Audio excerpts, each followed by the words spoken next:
remember. It's been a hot minute, Yes. so not a whole lot. Well, think about it. It was the one we did IRL. No, I know that. I mean, I guarantee you, if something gets brought up that was in the last session, then my brain will start filling in the blanks. So remember we had a ghost, and then we're like in a room playing like fucking, like an escape room with like mirrors and lanterns, and then we found this dude's ghost that went to this one site because that one ghost child we were talking to at a graveyard, and then when we put the like the lantern thing on the uh oh fuck, what do I want to call it, the altar. pedestal, Yeah, like the altar. thank you, yeah. the altar. Then we seen like this like vision of fuckface McGee and Selka. yep, and then the child with fuckface McGee killing the child. Gotcha. Does that sound familiar? It does. Do you remember who Selka is? Selka is the bitch we went to put us on that first mission out to get the flower. Correct. She got you the Death's Bloom, or she asked you to get the Death's Bloom to cure Senna. And then once you brought it back, she did give you the cure, but then you kind of, left in a little bit of a huff anyway. Through the bottle ladder. And then y'all went to the council, or like the elder druids, and met with the Harpers as well. And then y'all decided basically to go yourself separate ways in search of finding out what the hell happened to upset the balance in the forest and the balance in the grove, because the kind of the mother tree of the grove was starting to show signs of weakness. And basically they detected a disturbance in the forest due to the Death's Bloom being missing. And so they didn't know that it was you that took it and gave it to Selka. But from there, you guys basically decided, okay, you guys, the Harpers, the Elders, you guys do what you're gonna do. We'll help you look. We're gonna go chase down a lead, and y'all went to the graveyard, and that's where you met little Kyra, the little ghost girl. And she basically told you that in order to basically heal or kind of like repair the altar and restore peace to this gravesite and to this altar site for druidic rituals, you would have to go further deeper into the forest and find the burial plots of a very specific elder druid, because it had been basically desecrated, and basically bring his bones back to the altar so that we can lay him to rest, as well as re-enable the altar to remember its own purpose. And that was kind of reflected in Kyra herself, because she had lost her memories as well. And so once you brought it back, and she was able to begin the ritual, she had her memories restored essentially, and you got a vision. Well, you got a few visions. How much do you guys remember them? There was one when you were at the actual like desecrated gravesite of that elder druid, and you got. I don't remember that. Okay. So that first one. I only remember the one that I said. Yeah. So basically, when you guys went deeper into the forest and found that gravesite that was desecrated, if you remember, there was kind of, if I remember right, there was like a broken lantern, and they had like floating glass shards all around it. Yep. And once you interacted with each of the shards, I think there were 3 in total maybe, you basically started to remember, or you had a vision about what happened to end that elder druid's life. And what you saw was this elder druid basically confronting Selka, as well as her little group, the what was it, the Nightshade Brotherhood, and basically discovering then that she's turning on the Grove, and she essentially kills that elder druid in this vision that you see. Do you remember who that druid was? Was it her dad? Right? Yes, it was her dad. It I was do her remember dad. the Elder Druid, like, personality-wise. I don't remember the name of the Elder Druid.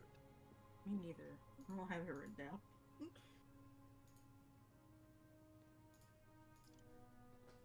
Like, I remember for the most part, what was said was basically, like, this dude being a douche.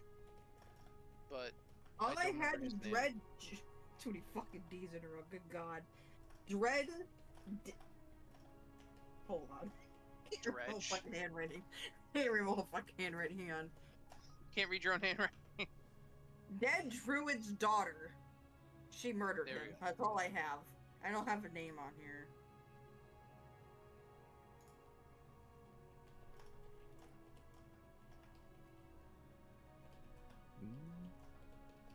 Okay, so what? Okay, so basically from there, once you have those memories kind of restored and come to that realization that she basically killed her dad, then she comes, well, basically you guys bring the bones back and talk to the little ghost girl Cairo once again, and that's when you start to have a vision of her own death and what happened there. Mm-hmm. So from there, basically, you guys, it was revealed, you guys learned that Kyra had turned on her father, had turned on the Grove in pursuit of power and her alliance with this Brotherhood and possibly other forces that you don't quite know about just yet. And as part of a ritual, she basically sacrificed Kyra, her younger sister.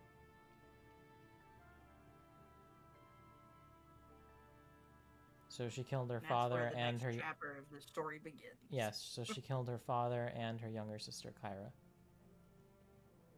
And from there, you guys had basically talked to Kyra afterwards. You calmed her down. I think Senna held her hand, and then from there, you guys had decided or asked her to come with you. If you remember that. And so. Oh, I don't remember that. Okay, yeah. Well, I was not expecting it. So I don't remember that at all. I was not expecting it, so that's why I definitely remember it. Yeah. So, because okay, I guess we can make that work. So it definitely stood out in my mind.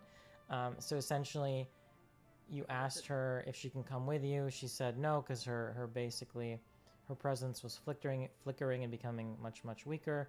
Part of her body was starting to transform from her like humanoid, girl form into more of like a soul, which was more like that eel shape or those serpents flying through the night sky, if you remember that at all. So part of what was being done at the altar and part of what was happening with that lantern was you started to notice a lot of the lost souls in the forest, starting to follow along and be guided by the lantern, and ultimately all converge to that altar where a giant beacon was basically lit up and cut through the air in the night sky, where the circling souls would begin to kind of like swim around the air, almost like eels through water, and circle around that beacon, that kind of like shaft of light. So they're kind of guided by and attracted to this lantern and this altar and this light that Kyra brings. So in the attempt to bring her with you and help her like get resolution or revenge on her sister, you asked if she wanted to come with you, and the way to do that you figured out was, well, maybe we can transport her if she comes inside the lantern. So right now her soul is inside that lantern. Oh yeah, I forgot about. I do remember that part. So does that I mean? I remember that part. All right. Yeah, it's almost fucked up that lantern. You're right. Yeah. Oh, was that part of your plan? No. Okay. So we're okay? So I can't remember exactly what we were doing. Were we trying to like see if we can? Because like a save scene her ago from you were the holding her lantern? hand because she was crying. Sorry, what scene?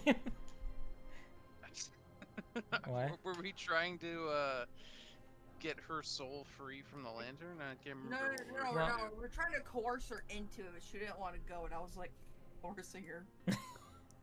Get in there, bitch. No, I mean, it was like pedophile behavior. But no, yeah. that I don't quite remember exactly. I know what I planned was there's like depending on what you guys wanted to do with the lantern or with her, there's different outcomes that I had planned or different rewards or different endings for her or rewards for you depending on how that goes. But you guys threw me for a little bit of a curveball by having her come with you, which is fine. I can still make it work, and I think it makes it more interesting. So I'm happy about it. If you guys want to do that. So, Orphans, but baby. that was your plan at the time, at least. Like, we're gonna take her with us. We're gonna get revenge. We're gonna take down this evil bitch Selka. I want to kill her so fucking badly. That was like my goal for the last session. Was like, I want to make you hate this bitch. And it worked. So I hope you remember the hatred. Remember that nuke I was telling you about? You can probably guess where it's going. Whose lap this is going to put upon. Okay, this is interesting. Mm-hmm. All right. Okay, so do you guys have any Go with it. do you guys have any questions based on where you've been or what's going on or what do you need to know? No, I remember exactly where we're at. So. Steve, how do you feel? Is there anything like lingering? I mean, yes and no, but I'm sure if I run into those moments where I get confused, I'll just ask. Well, do you know that if you have a question right now? Is there something that you don't remember? No, not that at the you want? moment. Nothing off like the top of my head. But I'm saying like when something probably does Okay. pop up, I'll probably be like, "Hey guys, Okay, by the way." did we actually get a name for the dead druid? The dead druid, the Dad. old guy. Yeah. I don't ever Probably. remember. But I probably wrote it have down. written I probably wrote it down in my last session notes, but like. Because I don't see it fucking anywhere in here, and I do write those names down, but Okay, it's then it's I can imagine not having, made a name for him. Do you want one? I mean, it depends. I mean, I'll give two shits, but I was just wondering if he had one, because I didn't have one written down. Okay, I'll give you a name for him. Alright.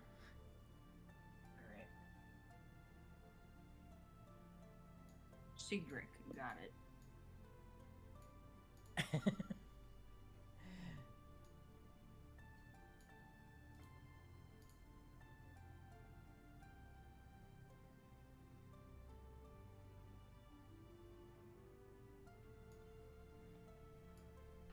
Okay, here you can have. I'll put it in the chat. This can be his name.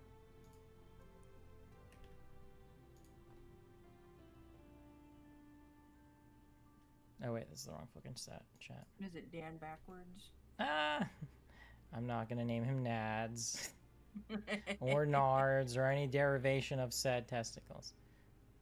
I think Nads would be great. The Nads have it. That can be Hello, your nickname Nads. for him if you want. There's nothing though. I missed. Hello, Ed. There you go. I put it in D&D stuff.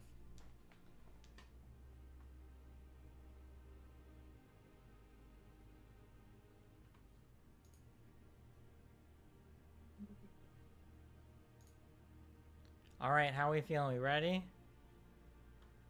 I am. All right. Hey, dice- ow! My dice better be on fucking point tonight. Oh, cause shit. Go ahead. Better have its head out of its ass. All right. The woods are still.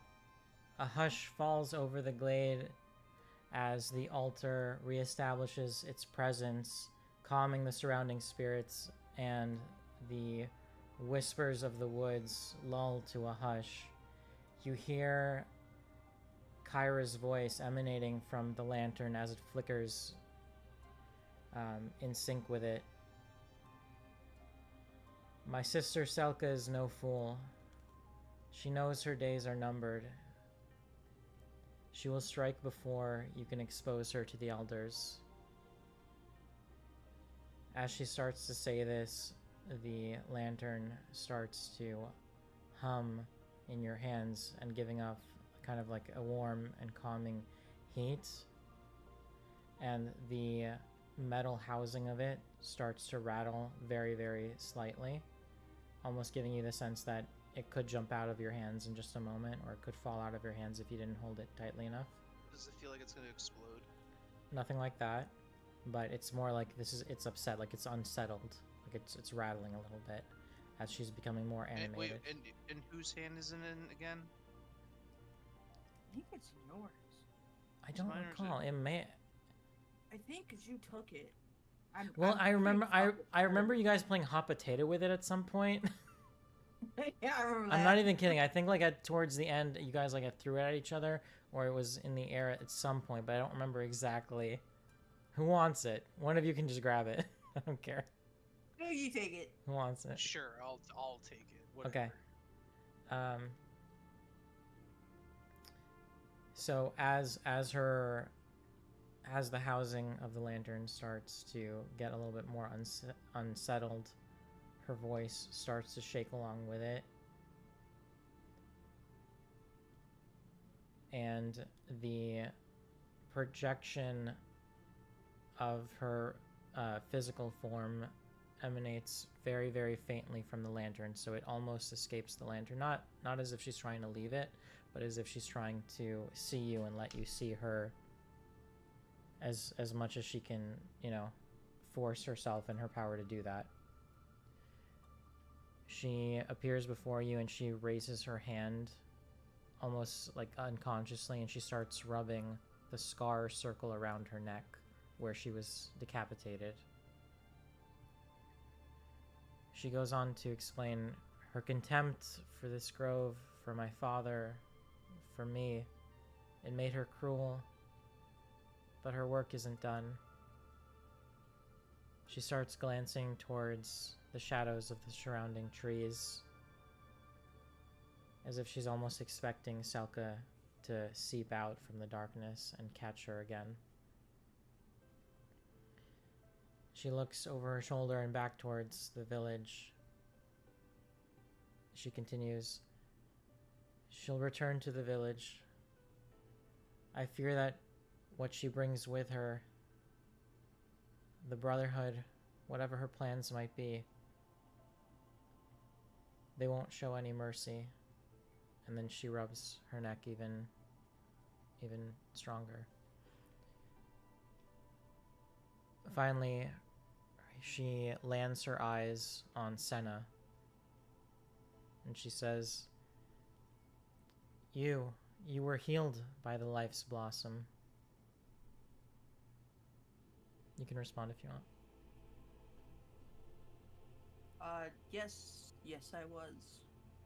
What about it?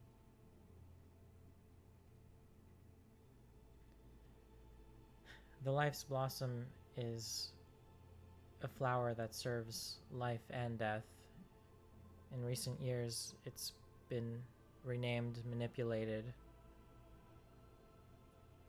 and corrupted simply for death and seen as a weapon.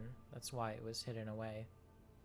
That's why the guardian wolf spirit of these woods was meant to protect it before he was trapped by the Brotherhood. It heals and it corrupts, and I can sense its energy still coursing through you.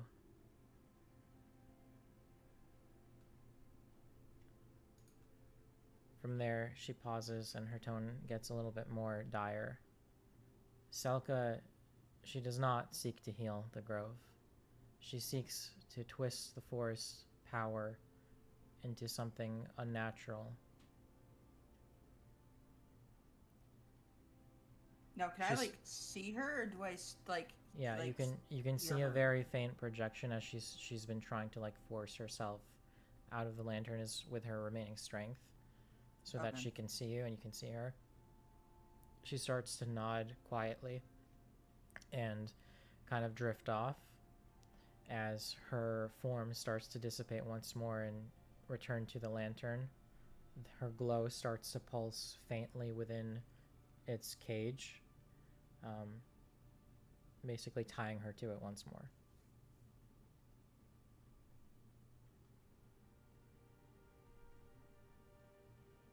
You can talk to her, you can talk amongst yourselves, you can plan whatever you want to do.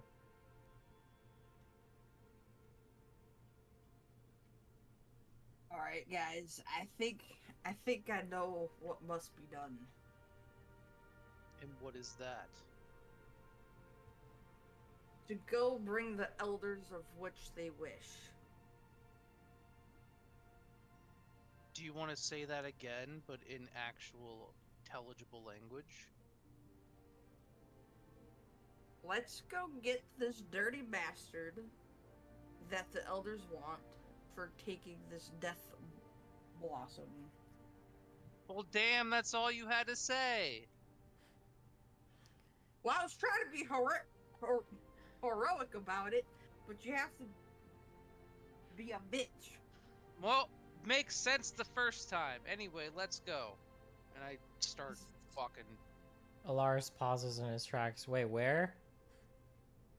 Just keep walking. I don't know, I'm Elf just man. walking. I'm walking here. So, where are you guys headed? No. Okay, so before, I'm actually walking. So, can I ask her where we should head first? Asking me? No, God damn it, her Kyra? name just, Kyra. Yeah, you can, I mean, what I'm curious, like, because you guys can talk amongst yourselves too and plan. So, like, Senna, where did you want to go? I want to go to Selka's workshop. You want to go to Selka's workshop? Okay.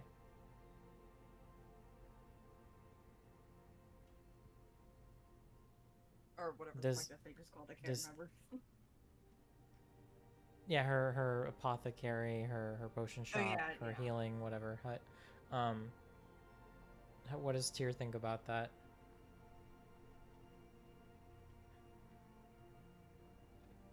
Tyr doesn't know exactly how he feels about going back to Selka's workshop.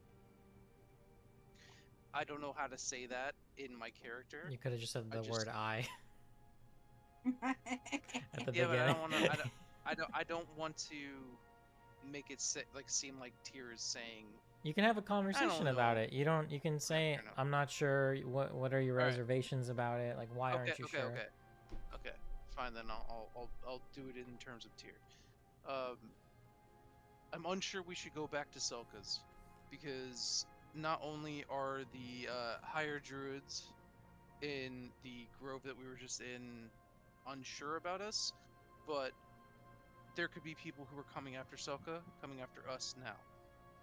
Selka sent us out to get a flower that was basically deemed forbidden to pick. So there's a lot of stuff back at that grove at the moment that's not helpful for us. Well, we're not So- going back to the grove. We're going back But to isn't our Selka's apothecary. isn't Selka's shop in the grove? Yes, Well, it's like close to, right? it's in the grove. Yeah, It's the grove close is a to the grove. village. It's in the the grove. grove is a village. It's in the grove. Oh, I'm sorry. I'm thinking about something different. Sorry. So do you want me to like reiterate a little bit like our summary of what Kyra Hang on. had said? hang Sure, on go one right sec. ahead. Yeah, go ahead. It'll probably help me more than anything, so please, yeah, go right ahead. Okay. Maddie, are you good? Yeah, I'm just looking over something. Okay. Yeah, so essentially Kyra was basically telling you guys just now that whatever Selka has planned, she has she's worried that a lot of destruction is about to head towards the grove, and her desires for power and her corruption and falling in line with the Brotherhood or whatever forces are corrupting her, it led her to kill her own father. It led her to kill herself, Kyra, and she's got even more cruel plans for the grove itself. So she's kind of urging you to stop her before it's too late.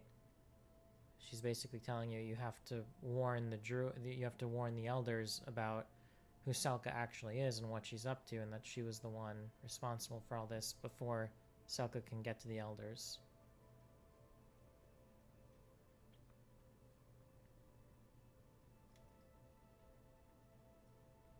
Well, with that, Maddie, what does Senna do with that knowledge? Santa keeps going where the fuck she was originally intending. You're still going back to Selka's. Mm-hmm. Which is in the grove. Mm-hmm. Okay.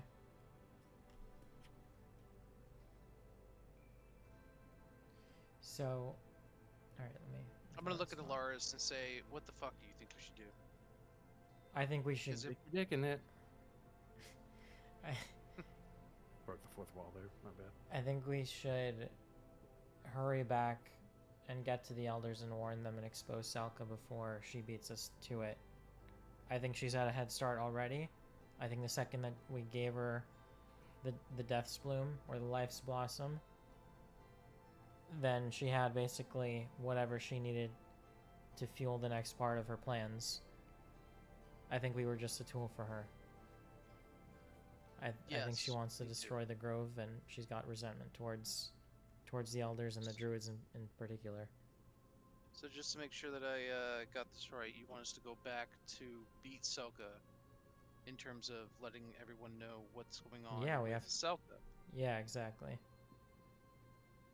Now, Senna, you're thinking that she's hiding out in her shop? I think we can find clues in her shop.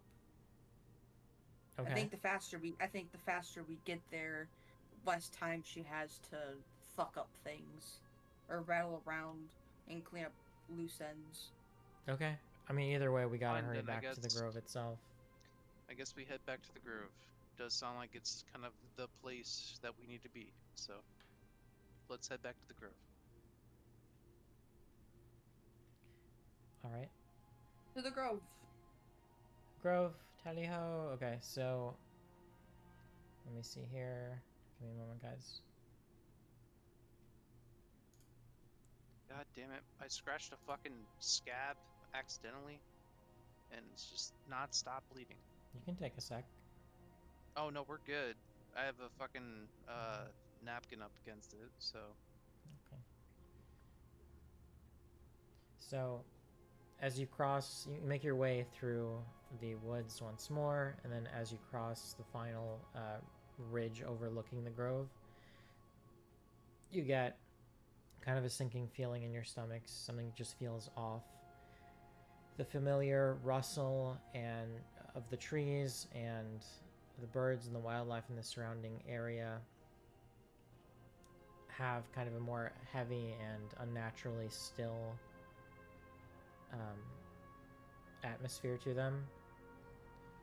So you start passing through the twisted trees in the surrounding area to make your way back through, and you're starting to notice that the border, the thorned walls that once secured the village itself, those thorns and vines have become much, much darker and much more withered and dried up and brittle. And you're even starting to see signs of rot, but the rot itself has this kind of purple color and texture to it. So as you move forward, you can start to see that the grove itself lies just up ahead as you're passing through this border. And the once lush greenery starts to feel more desolate and just choked in silence. So as we move further into the grove, I keep my hand on my daggers that are on my hips, and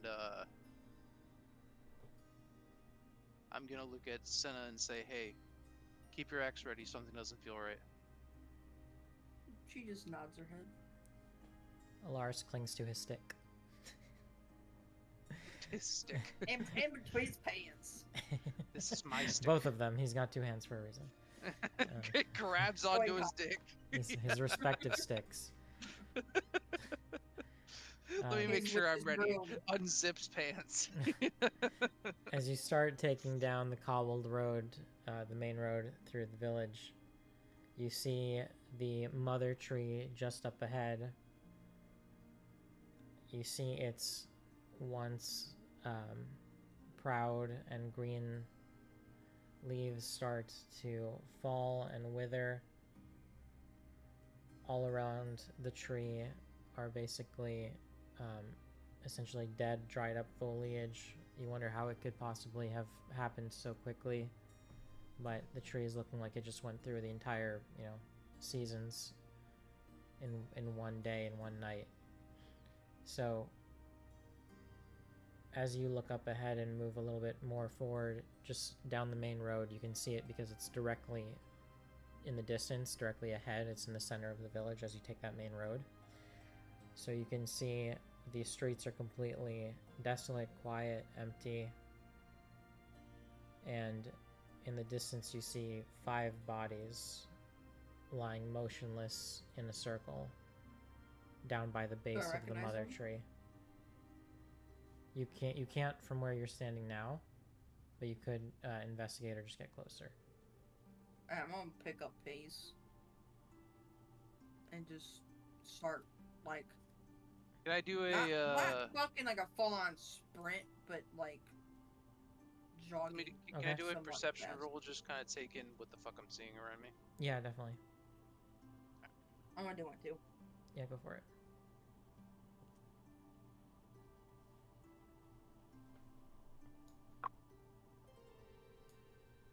I don't see shit.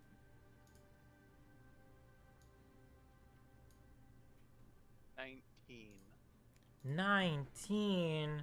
I got a 6. Well, some of you had to roll. I'll take the average. You rolled like a 6. Oh, shut the fuck up! I rolled a 19. You have some dirt in your eyes. I don't know. Okay. Come on. Okay. Give me the juice. Yeah, you're good. Okay. So Ran into a cobweb. As you let me think for a minute. Take your time.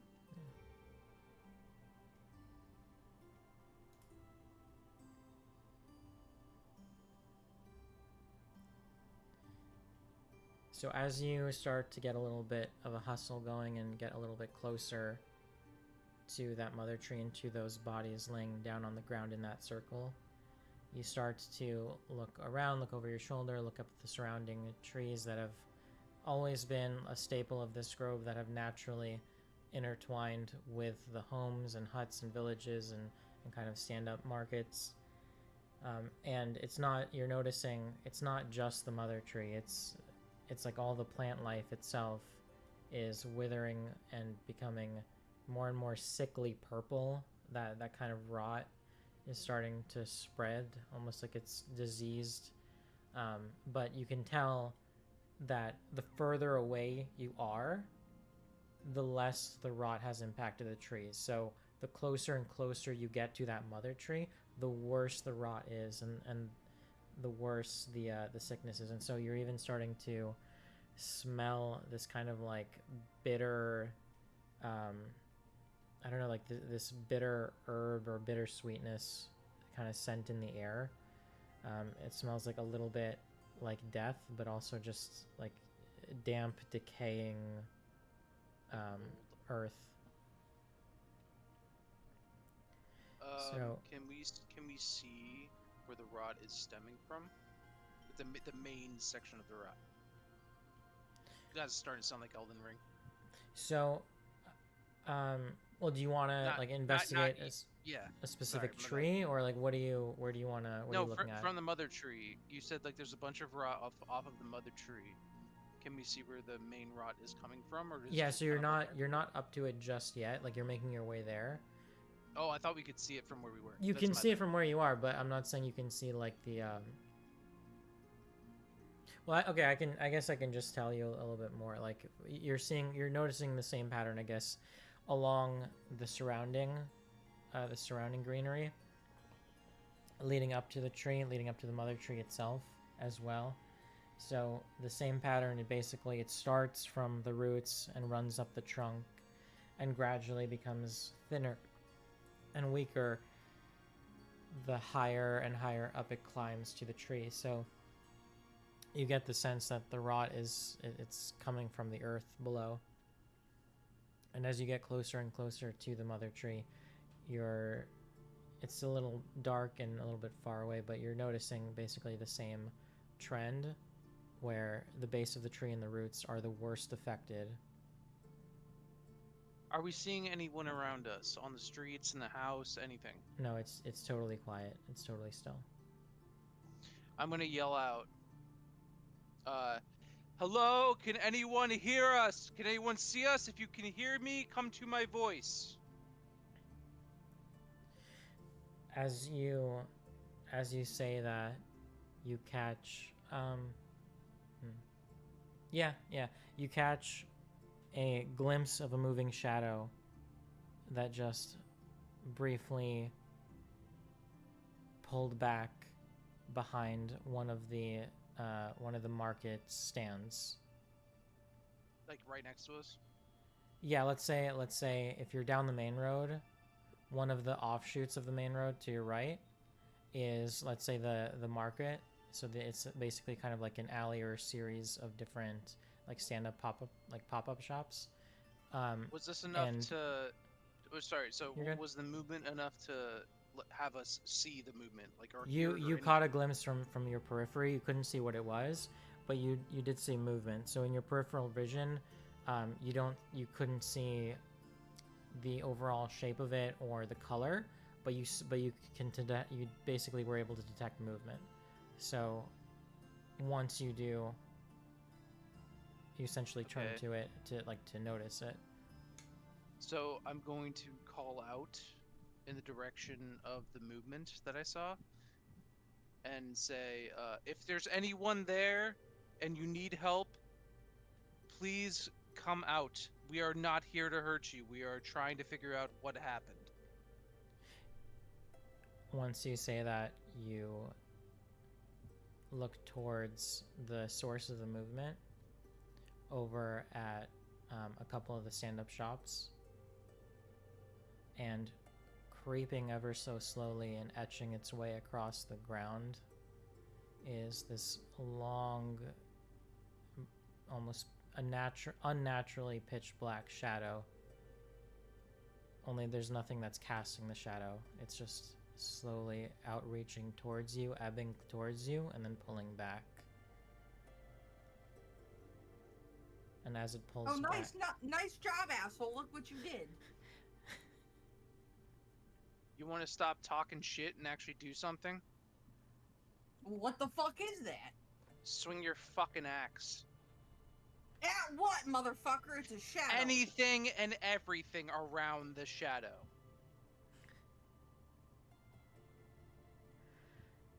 Give him a smug ass look. How far be from said shadow? And I'm looking at her like, yeah. yo, bitch, fucking, let's go. Let's say you're about like 10 to 15 feet.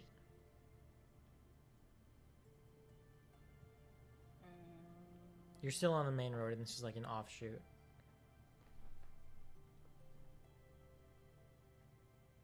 I kind of want to like. I want to cast detect Sweet. magic. Sorry. Yeah, fuck you. I'm fucking kidding. The fucking argument. Hold my beer. Yeah. Okay, so Cracks Senna, knuckles. I'm going to. It's been a few months since I did this. Sorry, go ahead, Senna. you're Cast detect magic. I'm gonna fucking. Starts jogging in place. Sorry, Squats. Maddie. I'm gonna detect this fucking hand, this ass up your ass. You can detect these hands up your ass. What if you can deck 1/4 of my foot up your ass? All right, what do you want to do, Senna? Senna wants to, or I'm going to kind of like swing wide, so I have more of like sight on this shadow thing. Are you walking over to it? When you say swing, do you mean like no. you're swinging your axe at it, or what do you mean? No, like, you know how like FPS when you like swing corners and shit, like you move wide, like in a circle. I'm gonna Reinhardt swing. No. I'm fucking with you. I'm sorry. You mean just like scoop around the corner, just like look, get a look at it. Wide, yeah. Okay, fine. Okay, yeah. As you do that, but you are approaching the shadow, right? But you're not all the way there. I'm not approaching it. I'm like moving like away from it, kind of. Kurt, I could This bring up is so fucking MS confusing. Paint for you. Yeah, I was Hold on. about to say. Hold on. Because if you're moving away from it, I'm not moving away from it. just what you just fucking said. I did on my deaf. You just said those words, did you?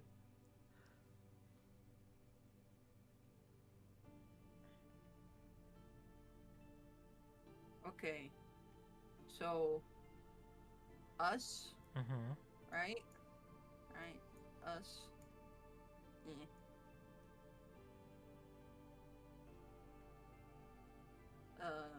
Main road, I guess. Yeah. I don't know what the fuck this thing looks like. Yeah, yeah, that's good. That's good. That's what I was picturing. I think exclusively in MS Paint. This is my imagination. Okay, yeah. So we have the weird shadow. Yeah. I can't fucking. You could just draw. I can't fucking write shit. You could just draw on a shadow. So I'm guessing it goes like this, maybe. And then I might swing wide. So like, if this was me, then I'm like going like these. So I have a better view. Okay, you want a different angle. Okay, okay. Area. It's different angles. So you have me coming up as this way, and then you have these two taco fucks coming this way. Okay. That's so what I mean by swing. Cool. No, I got you. Thank you. This is great. Honestly, we should have this handy at all times. Hell yeah. So, as you swing wide, sweet chariot, you are staring down the barrel of an eerily still lane, and you're seeing that all the shops still have like basically their fresh merchandise, like they weren't even like packed up for the day. And you're also seeing that the shadow itself, the initial one that you caught a glimpse of, has slowly started to recede, almost in response to your sudden movement.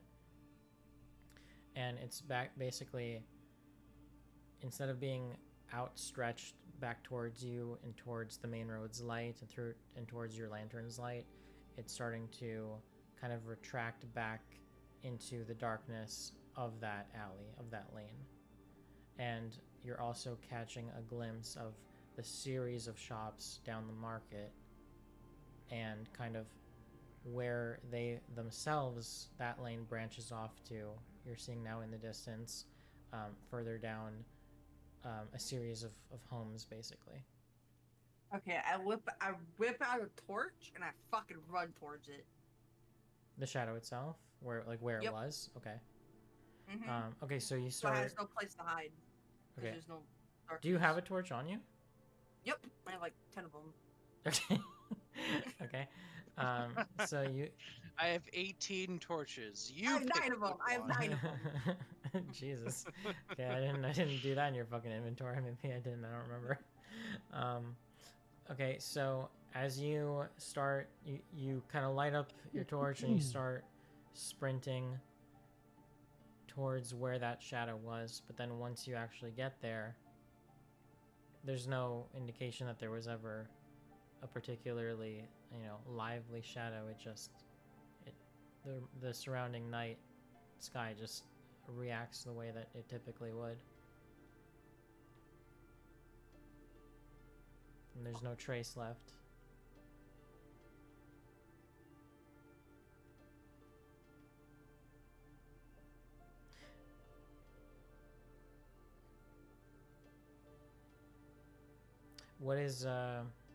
What's Alaris and Kyra and Tyr doing while this is happening?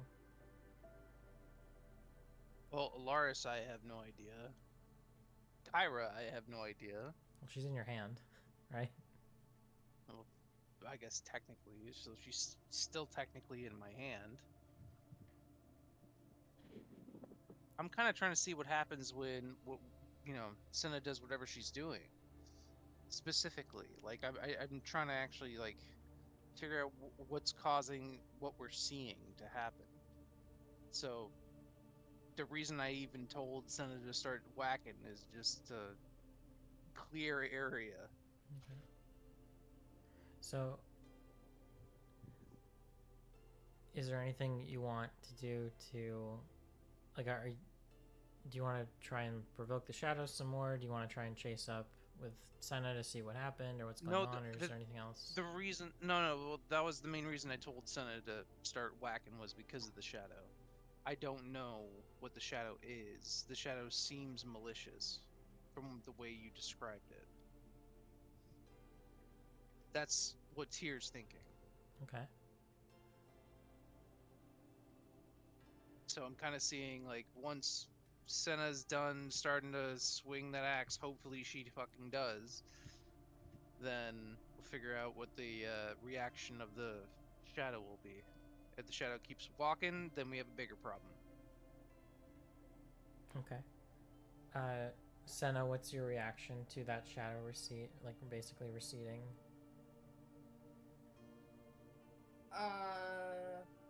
Dumbfounded. Okay. Do you want to do? She's very confused. Okay. Is there anything else you want to do in response to that? Turn around, walk back to Tyr and Nolaris, and explain what happened. I'm assuming because they don't have a very good angle on it. Yeah, So yeah. we're not. So at this happened. point, we're not seeing Alaris and Tyr are not seeing the shadow at this point, correct? After those events, no. That's what I was. Yeah. Okay. So you walk back and explain things. Alaris just goes, so now we're dealing with magic shadows. Are you sure you saw that right? Pretty sure I knew what I saw. I've never seen it before. All right, but great. yeah, I'm pretty sure. Magic shadows. Tyr's holding a magic lantern. Which is just a magical dime. Why are we even here anymore? That's a very good question. Ask this chucklefuck, and then. So Like, holds here, up lantern. I look over at Alaris and say, I saw it too. Magical shadows. So I'm gonna look at the lantern or lamp that cares. Lantern. All right. So look at the lantern, and I talk to Kira because nothing. If I remember correctly, we can still talk to her while she's in the lantern. You can talk to her, yeah. Yeah. You wouldn't happen to have any idea what's happening here, would you? The light within the lantern starts to flicker very, very weakly. Almost like it's embodying how uncertain it is, and almost like it's shrinking away. Like it's scared of the surrounding darkness. Okay, I'm gonna go over to Tyr's hand. I'm gonna lift it up and I'm gonna tap on the glass like you do a fish. Like you do with fish.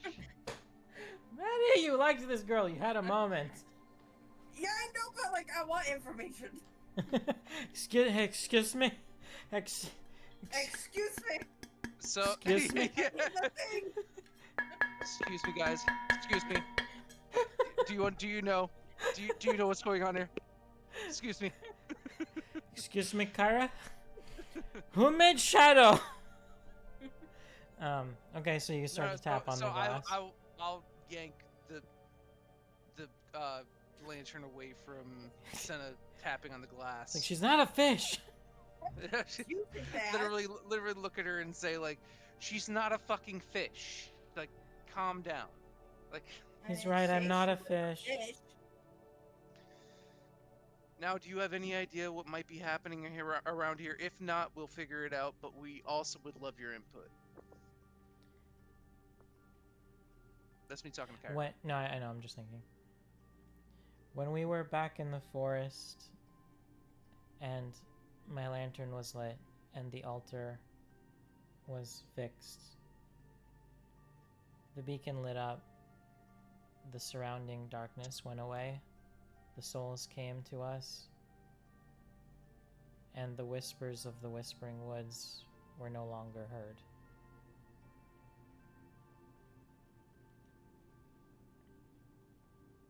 I don't know what the shadow is, but I think we Yeah, I can do kinda- something about it. Yeah, I kind of got that you didn't know what the shadow was when you started telling me about the Whispering Woods. It says here. Sorry.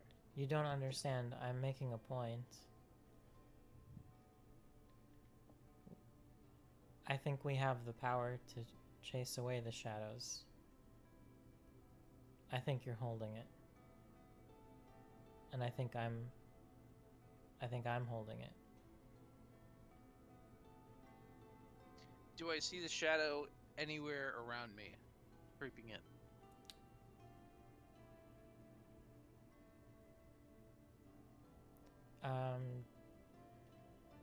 Do a perception check. Or if you want to go back to where Maddie or where Senna just chased after, that's also, you can do an investigation back there too. How about I do 2 checks, 1 here, 1 there. Okay.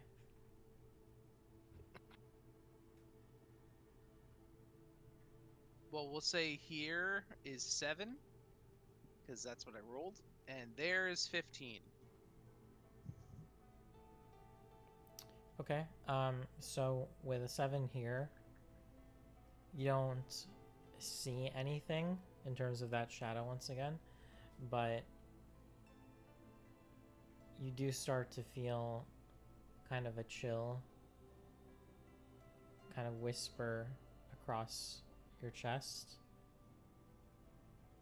and come from one angle and basically swipe across your chest and go through your lungs basically as you breathe it in, as it moves towards, almost like it's pulling you towards that initial shop where the shadow retreated to earlier.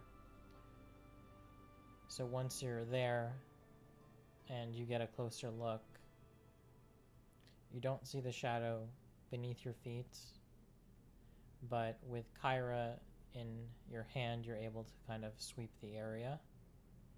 And what you notice is that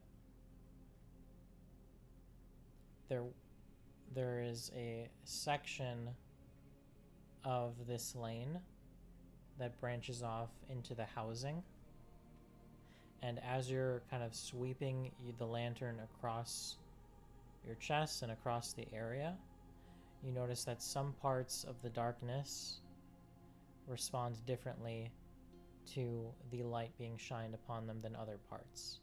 Some parts it's more diffused and more natural, and then other parts, as you start to swipe away and start to face more and more closely towards that offshoot of where the lane ends up leading to the homes of the citizens of the Grove, you start to see the shadows. It's not diffused anymore. Now it's hard line edges and very quickly receding, almost like they're reacting to the lantern.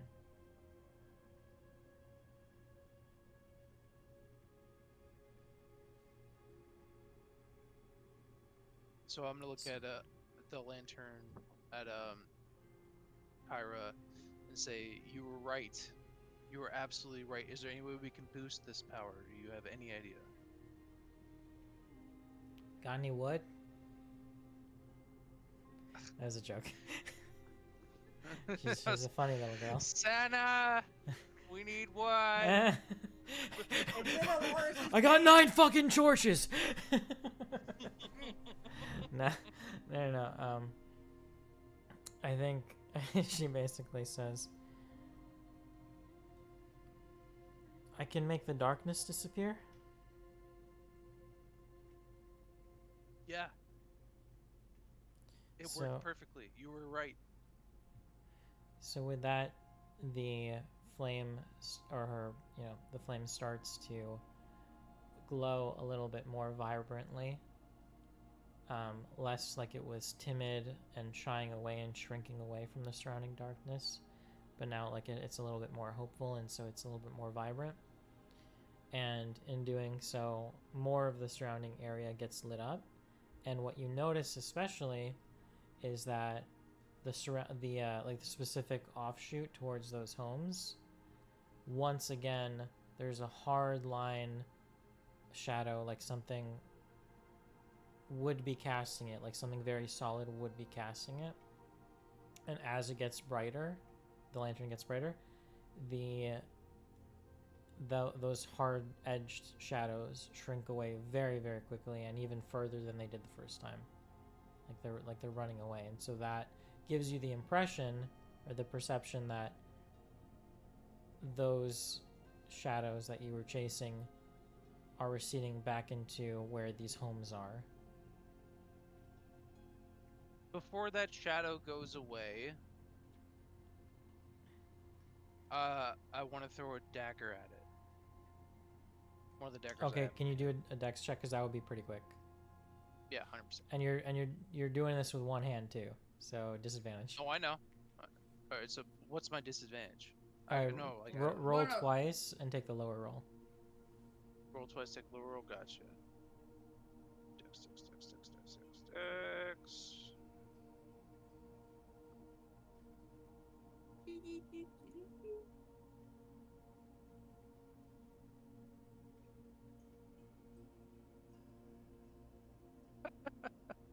17.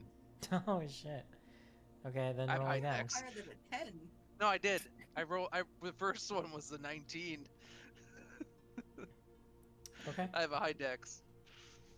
His dex is ridiculous. Okay. Yeah, my dex high as fuck. You're gonna have to give me 1 second to Take your time. Take your time. to decide or think about. No, what would your happen here. investigation is really high. But yeah, your dex. Yeah, your sleight of hand's fucking absurd. Yeah, that's what I'm saying. My dex is like one of my highest for a reason. My strength and dex are pretty high. My intelligence is it's in the gutter. My strength is low as fuck. Wait, but what, that's so my what was your point. bad? What was your good one then? 19, you So, said? alright, here, hold on. My first roll was a 19, went to a 23 because Fuck of my off. dex. Yeah, I know. That's funny. The bad one was a 13. Oh damn. Plus 4, 17.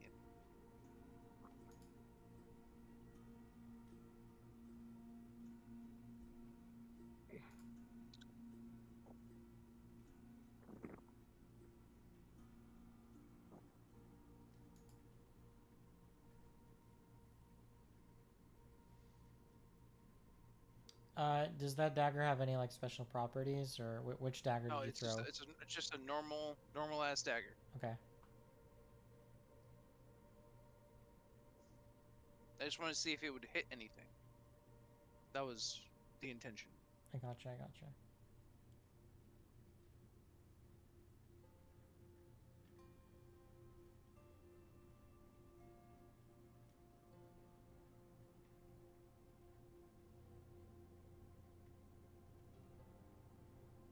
Okay.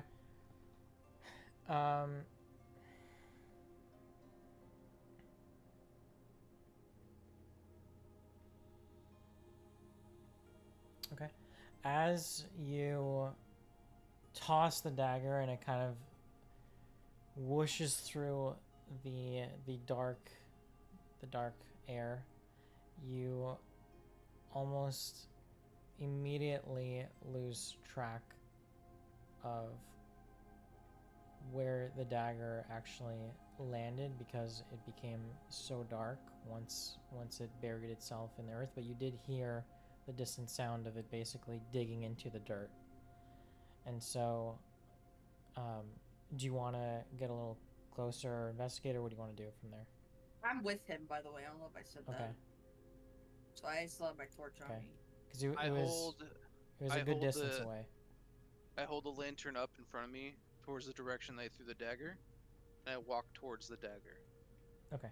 So you start walking towards that direction, and in the distance, Hold on.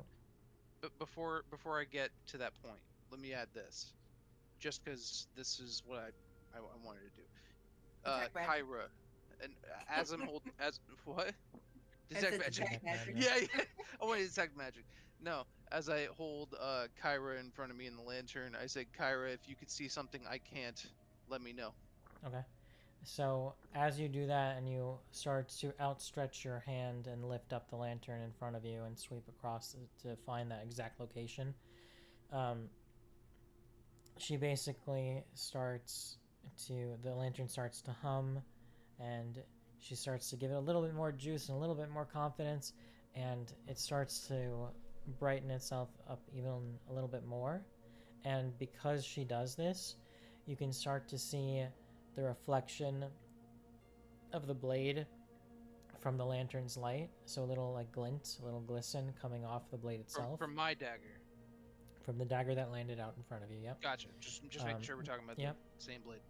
So it's kind of reflecting the light of the lantern in response to her doing that, and you're able to see it up ahead. And tell me, by the way, tell me if you're still walking towards, or if I'm just gonna keep describing, but tell me if at any point you would stop walking, okay? Or if you just go all the way up to it. I'm walking straight, basically straight up towards the dagger. I don't Okay. really have any reason to stop, right? Yeah, I mean, I'm just just let me know if you do want to or something. no. I'm Um, gonna keep my eyes peeled. I'm holding the lantern up as much as I can I got you. to kind of give as much surface area as I can with that light, and then Okay. I'm going down to reach up with my other hand, not the one with the lantern in it, to grab the dagger. I That's got you. what I I'm got doing. you. So as Wait. Hang on. Can I do something real quick? I have something really fucking funny.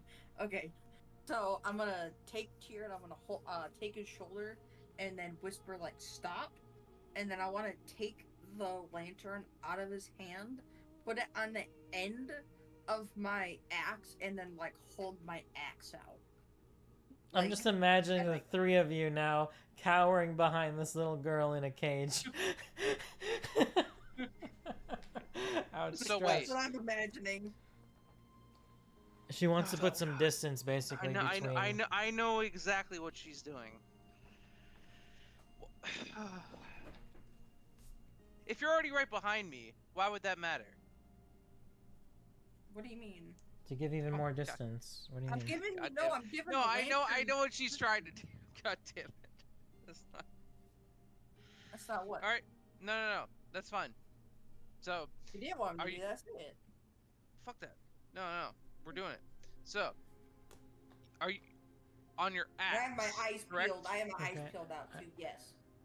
No. Okay. So, is this on the side of the axe you're holding is the handle and not like the It's head, like the little right? nub, right? Is that it? The little nub at the end in between the double axe? Yes. Oh, okay. Now I see. Sorry, I was like, how are you hooking this Mm-hmm. thing onto your axe? Yeah, okay. Okay. So you grab Kyra's lantern. You put it on the nub of your axe. As you do that, she says, "Please don't drop me. I won't. I have sensitive skin." No. So Questionable. as you it's like it's so sensitive. So, It's not even it, there. so I don't know if this is gonna be allowed because you're the DM. Could I charge an Eldritch Blast but not cast it as a source of light? I think we've talked about this before, but I don't remember what let me You look can at. hold the spell, but I don't think you can. I'm just talking about holding it in my hand as a source of light because it's a Eldritch red source Blast. of light. It's an evocation cantrip, cast at will. Duration instantaneous. You Like, you hurl can, a like, beam of hold it. crackling energy, make a ranged spell attack against a creature. The spell creates 2 beams at level 5, blah blah. Excuse me. It says instantaneous and it says you hurl a beam of crackling. Like, it sounds like it's an attack. Are you, like, trying to, like, ball this shit up in your hands, like, fucking, like, airbend, like... I'm talking like a Kamehameha. Like I'm like holding this shit in my hand like a ball of energy, but it's just hanging out there. Like I ain't charging anything. I ain't gonna cast it. It's just holding out there. Well, I Kind would of like say a you way would to have just. you would have to hold your action in order to do that, but that's up to Dan's discretion.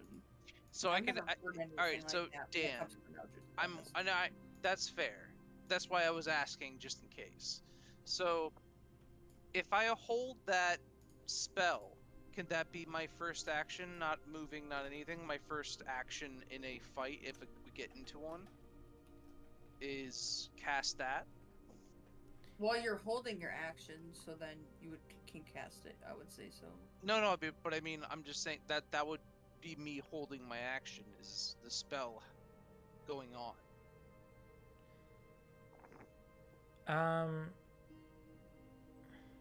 Okay, so based on what it's saying, and then I went and I asked ChatGPT just in case, because it's saying like it's immediate. So in D&D 5e, you cannot hold an Eldritch Blast in place like a floating projectile or a charge. It's a spell that resolves immediately upon casting. Yeah, that makes sense. Okay. So is Fair it? But enough. is that different No, from like fair enough. preparing? Like what does it mean to like prepare No, so a spell then? preparing means like usually a spell would let you know if it has to prepare, which means like If it it's takes like a takes charge a up, turn. like Yeah, it takes the turn to Okay. it takes a charge turn up. to do the thing. Yeah. Mm-hmm. But that's just instant. As soon as you snap your fingers. Okay. And since it said that um you can't hold it, I would say no, personally. No, that's fair. On the This is light why thing. I asked the question instead of just saying it. I So don't want to speak for Dan, but that's what I would have done. Would do. no, that makes sense. Honestly, even what Dan said makes sense. So that's perfectly fine. So I Yeah. just won't do And that. yeah, and like for future reference, like don't be afraid to like try weird shit, especially if you're not sure. Like we can think about it, and then a lot of times too, if I'm like, you know what, that's it's technically maybe it's like not like in the rules or whatever, but like it sounds cool, so we'll just do it. Like there will be times where it's like as long as it's in the realm of like possibility, even if it's like a little bit out there, if it sounds cool and fun, fucking yes, and also you get an inspiration token for doing it because that's creative. Um, in this case, I'm gonna say no, just because like it's such a basic like hardened thing. It's like it's a cantrip, and we want to make sure those are like consistent as much as possible. I think. Fair enough. No, Agreed. again, Okay. that's why I But asked. no, but I like where your head's at a lot. Like I'm glad you guys actually care to think about stuff like that. Okay. So from there, you're holding on the axe and kind of are you like Scooby doing tiptoeing forward or what's going on Yes. when you're putting Yes. Yes.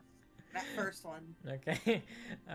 Okay, so See you're this doing big bitch behind a you're fucking inch very tiny warlock. you're inching your way towards where that dagger is, where that landed in the earth, and as you get closer and closer you do start to see it more clearly. And it basically landed just in front of one of the home's like steps, like basically like like the stoop that leads up to a couple of steps up to enter a home. So it landed basically off to the right, just in front of it on the ground. And as you make your way closer and closer, you start to see that the surrounding night air basically starts to dissolve and diffuse just like it would naturally as your lantern gets closer. However, once you start to get closer to where the dagger landed, you start to notice that there is kind of a circular spot, an isolated circular spot. It's small. It's maybe the size of like I don't know, just like picture like a grapefruit or something, but just like a shadow. So right in the center, or the dagger essentially landed in the ground, dead in the center of this circular shaped shadow. And as you get closer, you notice it's not receding like the rest of the night air is. It's just a small little shadow at this point, but you start to notice that it's not reacting normally. Now, as you notice this, what do you do? Are you still walking forward? What are you doing? I stop. Thing. I grab a stick that's near me, and I How start. far is this? Oh, at this Yeah, point, from you guys, let's say like, what would that be? Let's say like 7 feet, and then from the lantern itself, it would be like 3. I don't know exactly how long your axe is. I don't know if you know, Maddie, but I'm just I have no picturing idea. that. So Let's I just have say no that. idea. Let's just say that. all I was trying to do was this. So I grab a stick that's near me, I rake it off the ground, and then I try and see, poke it towards the dagger, just to see if anything stops it, or if anything interrupts it, or if anything Okay, how breaks close? its How finger. close are you gonna inch towards it? As close as I can be with this stick in my hand. I'm like, my hand is basically at the very tail end of the stick. I'm just like about to poke. How big is the stick? Do you want me to roll for that? Roll a d10. Roll. Yeah. No, I Roll. like that idea. Roll a d10. Every number is a foot. Let's say you find. Yeah. You're in a Yeah? fucking grove. You can find a Yeah, 10-foot stick. I bet. Yeah, let's do Actually, it. okay, Yeah, let's do it. okay. I'm sure you can So, break off a fucking how- branch. You're in a grove. It's No, okay. I know. Yeah. How many d10s do you want me to roll? Just the one. Yeah, whatever you get. Just one? You don't want a 30-foot fucking stick. Can I like add together 4 d10s though? Like, can I do like I'll like Six. duct tape them together, the sticks. I you know? I rolled a 6. Okay, 6-foot stick. Let's go. Okay, so with that is long enough to actually reach it. So you're still kind of behind Senna and behind the axe he's in front and of me. lantern. But I thought you're the one holding the axe. Mm-hmm. But he's Like I in front said. of you? Okay. Yep. Okay, Oh, so I so didn't you're know just like that. over his Alright. shoulder. You're just over Yeah. his shoulder with the thing, and you're still using him as a shield. Okay. I said I was behind a Okay. tiny warlock. I guess. So then, at that point, you are able to find a sufficiently lengthy stick. And what are you trying to do? Are you trying to actually tap the dagger, or just trying to slowly inch it closer and closer to see what happens as you do so? Both. Okay.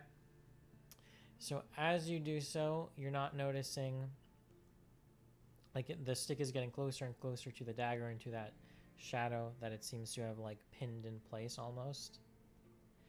As you do that, you're not noticing the shadow react to the stick at all. What about the stick's shadow? This like the shadow that the stick is casting. It's Yes. it's just a normal shadow. It's not behaving any differently or strangely. Even and as I get closer to the even, dagger? even as you get closer to the dagger and it starts to overlap with the like that shadow that you kind of pinned down. They're not interacting with each other. And I I don't- can literally poke fine. the dagger with the stick that I have. You- And it's not doing anything. When you say poke, like just like gently tap it. I'm you don't talking wanna about uproot like it? just like straight up little jabs. Like Okay. like you would poke something that you're just like, what is this gonna do? You know what I mean? Okay. Like, poke. As you do that ever so gently, you notice the dagger shift very slightly in the dirt. And in response, the shadow that the dagger is in the center of starts to kind of curl, almost like it's writhing a little bit, like it's kind of in pain or reacting to the movement of the dagger very slightly. Starts to curl and I have kind a of crinkle. question. Can I look up and see if anything, like, maybe do like an investigation or something? And look up and see if anything looks like it's, I don't know. Like, You can. okay, I don't know how Yeah, go for to it. word this, but I want to see anything that looks off in the sky. Then these words like wormholes or some shit.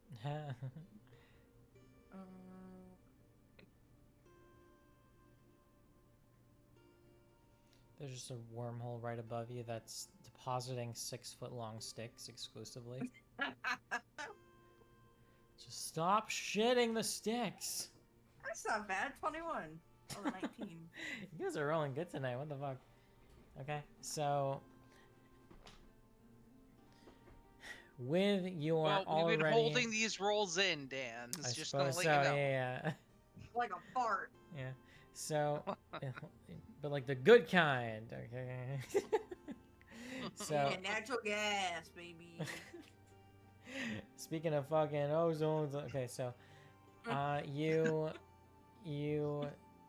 just greenhouse gases up here. So you use your height advantage, your natural inbuilt half-orc height advantage, along with this lantern on a stick that you have created to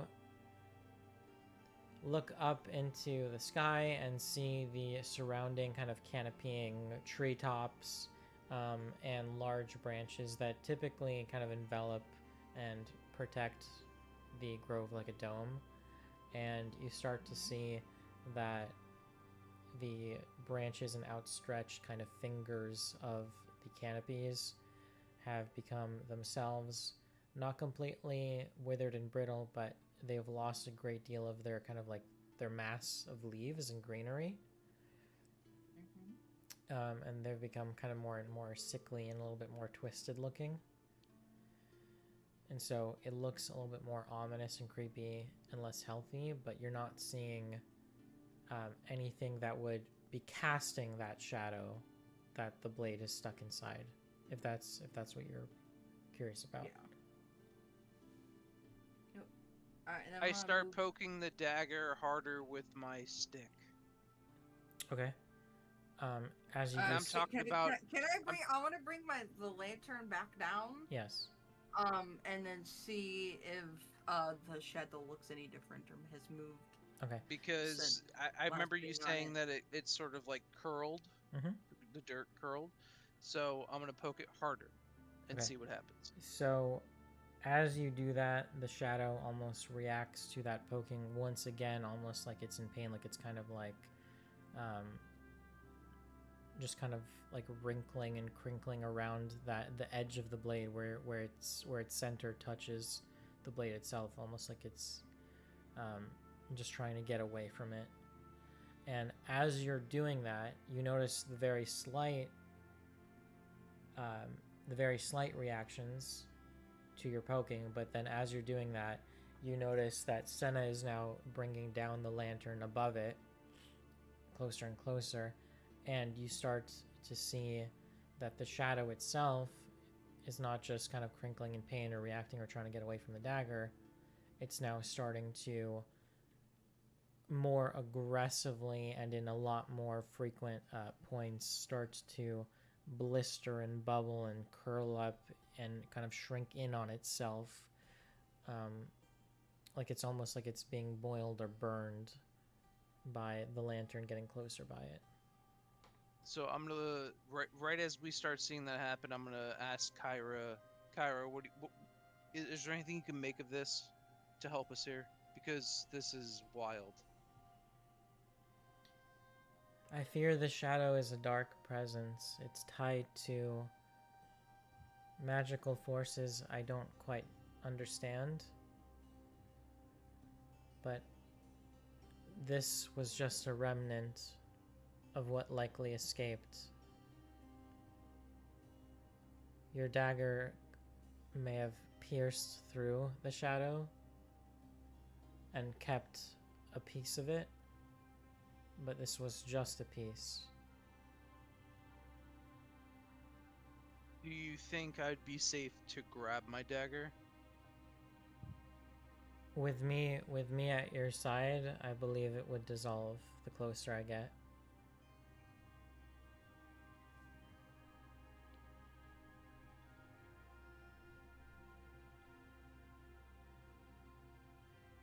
I'm fine with that. I reach for the dagger as I motion to Senna to bring the lantern closer to the dagger, and I grab onto it. What Okay. happens? So, as you do so, and Senna starts to tilt her axe further and further down to lower the lantern to hover over the shadow, you start to see and even kind of audibly hear this remains of a larger shadow, as Kyra pointed out, start to boil and writhe in pain and kind of hiss. Am As I if hearing this, or are you're- all of us hearing this? Depends how close, I guess, everybody else is getting, but you definitely hear it. And you're almost hearing like a hissing sound, like hissing and like burning of a skin. And as that's happening, it's shrinking, getting closer and closer to its center, starting to get No, smaller wait. and smaller. My skin is getting burned. I just hear that. Not your sound skin, of not your skin. skin, not your skin. The Just making sure. I'm just making Yeah. sure. I'm Thank saying it's kind of like if you were to imagine what that would sound like, just like a hot iron pressed up against someone's skin. That's kind of Okay, what now I that's see kind what of you like mean. what this shadow sounds like as Okay. the lantern gets closer and closer to it. It's like sizzling and burning, and it's getting smaller and smaller, shrinking closer and closer to its very center point where that dagger is. And as you're pulling that dagger out, you notice that it basically, as soon as it leaves the dirt, that final tip leaves the dirt, it's still writhing and kind of sizzling, almost in pain, but it starts to deform itself from that circular shape into a very, very thin, long sliver, and almost like a serpent, like a shadow of a garden snake, starts to slither away, trying to get back into the cover of darkness. And you see it make its way up the stepping stones of the house that you were at the base of, only to finally sizzle out and be dissolved by the lantern being close to it. But from this, you're able to basically discern that it was trying to enter the house.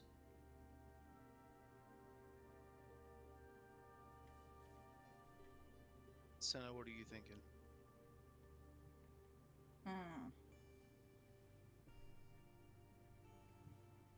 I think Senna is fucking dumbfounded because you don't know what the fuck she just saw. Well, what would Senna do in this situation? I think she would run after the snake with the lantern. Then let's do it. Yeah. Okay. Because Tyr at the moment doesn't really know what the fuck he's looking at, so he's kind of grasping onto anything he can make sense of. So if that's what you think we should do, we can go. Okay. So, as you do so, you start to chase after that kind of snake sliver remains of the shadow. And as the lantern gets closer and closer to it, you do notice that it completely dissolves and dissipates basically into nothingness. Like it's been completely extinguished by the lantern. But in that same very action of chasing after it, you've basically hustled up the steps to notice that the door of the house has a very slight crack in it. Not wide enough for anyone to actually fit through, but the door is open and unlocked. And you don't see any light emanating from the inside of the house, and you don't hear any sounds. It's still dead quiet, just like every other house and home and lane so far in the Grove. But you got the sense that the shadow or sliver of it was trying to make its way into the home. Can I try to enter the home? Do you want to go No. in? You can. No, I know, but what happens if I try to enter the home? The door is unlocked and slightly open, so you can walk straight in. As I want to So take so my befo- axe. Sorry. hold on. I was gonna say, before we get into this house, or before I open the door, I should say, I'm gonna grab the lantern off of Cinna's axe and hold it in front of me as I open the door and walk in. Okay. I was gonna put my axe in the doorway so we could see. No, let's just sacrifice one person if someone's gonna die. Hold on. Hey, but you okay? I feel good with it. Sounds like That's it might what be I'm Kyra. trying to. I'm trying to. No, Kyra's currently holding back the shadows, right? She's like, if she's going in first all the time. She is the weapon at the moment, Okay. right? So that's my point of view. I just stand Uh, next to Alaris and just you can walk in behind me if you want. Nope. I'm gonna back up. I'm gonna be next to Alaris. I'm gonna watch you. Alaris watch also your walks weapon. in right behind me. Okay, so the Nope, order I grab is. him by the back of the fucking shirt. Oh wait, so you don't want to? You want him to go in alone with the lantern? Yep. Okay. Cool. Can you do? Hey, Steve, can you roll perception check to see if you notice this? Actually, yes, I can. Perception. Rolls a 2. Perception. Plot twist: the whole house is a mimic. Ah! Damn it, Nick! Shush. Told you that in confidence. I would definitely do that as a DM too. I've seen it enough times. Oh, I already know what I'm gonna make the mimic. An 18. I rolled a 14 plus 4. My perception's high. Yeah. 18. Oh, I have one for you, Dan. I'm gonna send you. Okay, yeah, let me know. Okay. So as you walk in, when you first start to kind of posture yourself forward to enter the door through the doorway, you do feel Alaris and Senna right at your back, following you in. And then as you take your initial step forward and put your hand on the doorknob and slightly creak it open very slightly, the door creaks forward, and that creaking sound kind of echoes in the dead of night, and just echoes through the walls of this incredibly quiet house. As it creaks open and forward, you also start to feel the two people at your back take one step back. So you're getting getting like from each direction more and more isolated. So the vast expanse and whatever the fuck is on the other side of the door is now gonna be coming and surrounding just you as your friends kind of pull back. So Then I'll walk through. Okay, so you walk through the door? Here's the afraid. Okay. So you walk through. Kyra speaks up and says, "Have a steady hand and hold fast. I think it's our turn to be the danger." And Kyra starts to flicker a little bit more vibrantly, and you see basically the flame almost flash in and out as she's trying to kind of regain or build up her strength. It's a little bit more unstable, but as it's starting to kind of pitter patter in and out and sort of build momentum, it kind of briefly extinguishes and then briefly flashes, and that happens again and again and again until finally it basically starts to grow even further. And she's gaining kind of more confidence and more strength as she's doing this. As this happens and the flame gets even stronger, the surrounding or your surroundings once inside of the home start to reveal themselves to you. You start to look around, and initially that initial burst of light coming from the lantern now, you once again notice that it's very quick, but you're able to detect the fact that most of the house, the darkness just diffuses around you like it normally would. Meanwhile, there is a very clear and long stretch of shadow basically being cast or clinging onto a stair banister. So the handrail of basically the stairs that exist just up ahead. As you saw that flicker grow stronger, you see that long stretch of shadow cling itself almost like it's hiding behind the handrail, making its way all the way up the staircase.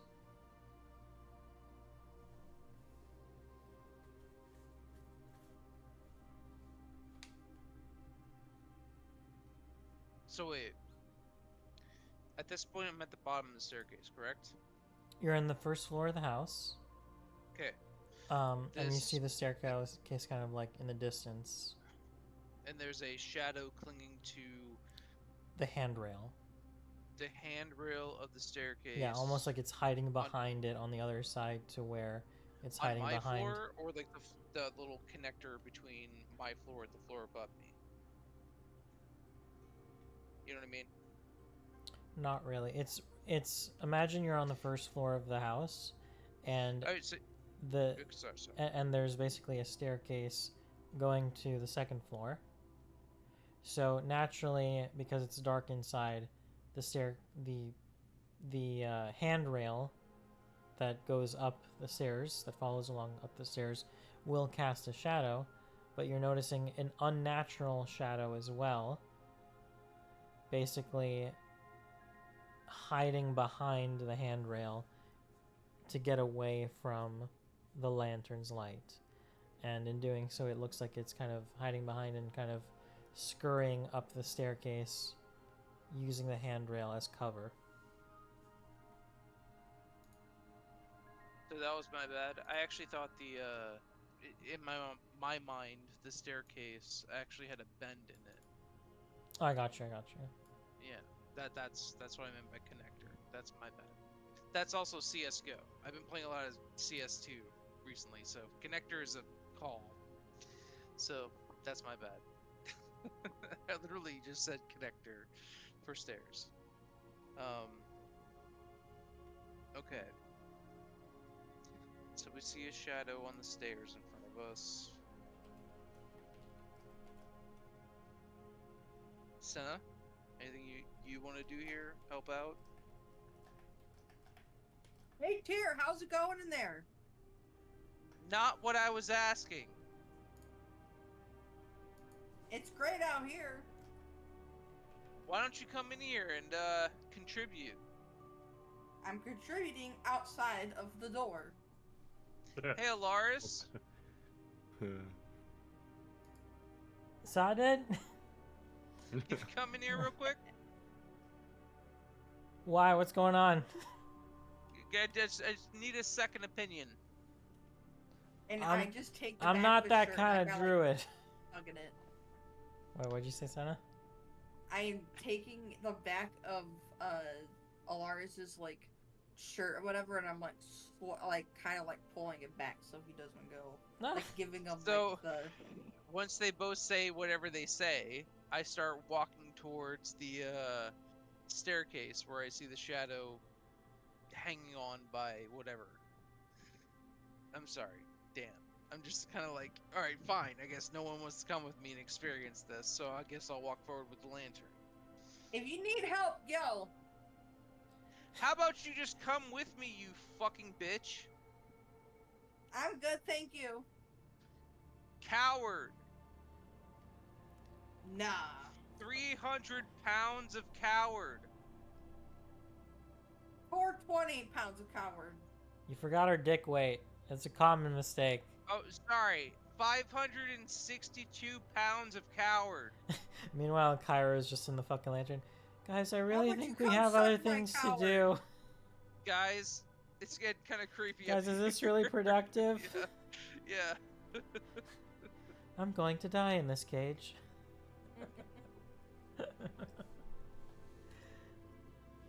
Alaris basically makes a case with Senna saying, I really think we should go in and help him.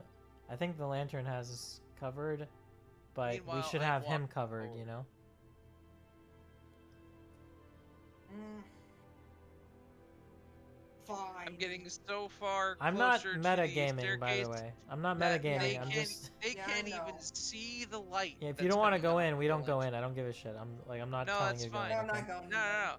no. They can't even see the lantern anymore. I'm so far away from them. They Okay. can't even see the lantern. Okay, just so you Alright? know, like if I'm doing a thing as Alaris, like unless like you really want a hint and I'll try and be clever about it, then I'll make him say some shit. But like you do whatever the fuck you want. I'm just having fun. You Like, stay. okay. So what do you guys want to do? You want to stay and you want to go further in? I'm gonna start sprinting so they can't see the light anymore. Sprinting. Okay. So as you start to get a hustle going, basically towards and then up the stairs, you are able to notice that kind of like outstretched, almost serpent-like shape of the shadow is clinging even tighter to the actual physical railing. Like it's clearly not something that's being cast by another object. So as you get closer and closer, it's now kind of almost scurrying up and sliding up to go into the top floor, and it kind of turns the corner through that kind of like entrance from where basically the top of the stairs ends and the first or the second floor begins. So I basically see a spectral snake, and Creep its way into the second floor, and in doing so, you kind of lose track of it, of where it went after that. Do you go further into the second floor, or what do you do from there? I stop. I literally like halt to a stop, trying to slow my momentum down, and let Senna and is Alaris following me, or is this just Senna? Well, she's grabbing onto him. Wait, Senna, are you going? Mm-mm. And she says no. Oh, then I halt to a stop and look behind me to see if they're following me. Then I pull out my short sword and start I wave continuing at 'em. forward. Meanwhile, we just cut to wave at Senna him. and Alaris. They're playing like Apple Jacks or whatever the fuck that game is called. Like jacks on the Hacky ground. sack. Yeah. They're just playing like Go Fish outside. Alright, as I go forward with my short sword out, I say, "If you don't come with me, you get no reward." Suck my reward. I guess I'll take all the gold then. Wait, is he planning on stealing from this family? Bitch, you fucking... Senna has stolen from Alaris everyone says we've this- ever seen. Alaris says this to Senna.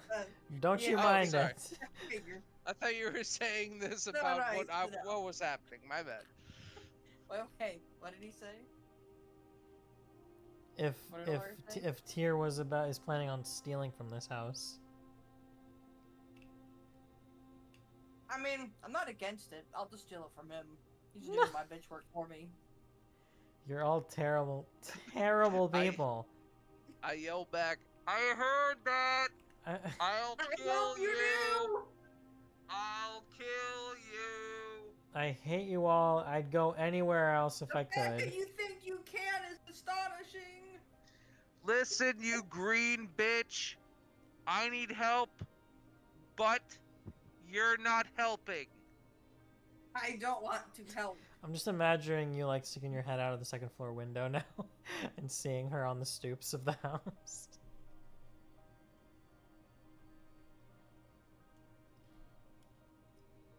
Okay, are we good to continue? I think Yes. so. Okay, I'm cool. trying to think of anything else, but I can't. Okay.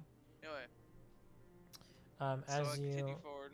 as you make your way through the top floor, you notice basically like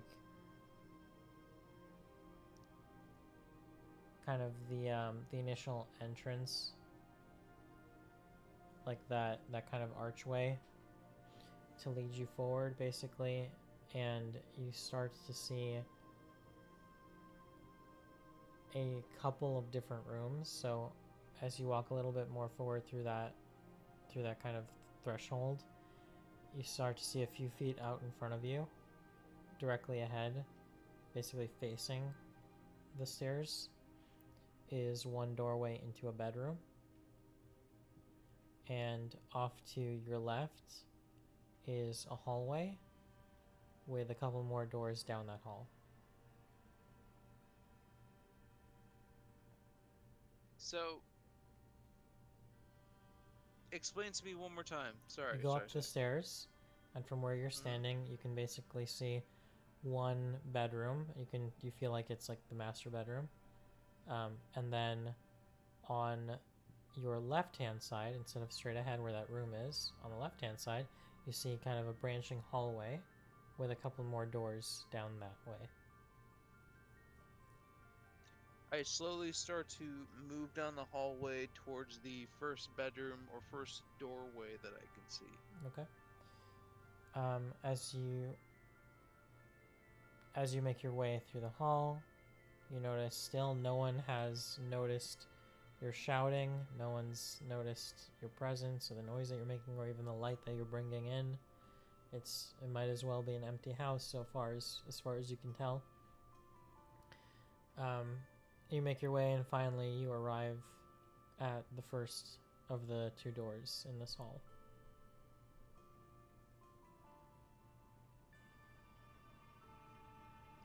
What do I see when I... Alright, so I'm trying to It's open just the a shut door. Oh, sorry. So I'm gonna try and open the door. What do I see? Okay, you open the door and peer your head in, and you see what looks like a child's bedroom.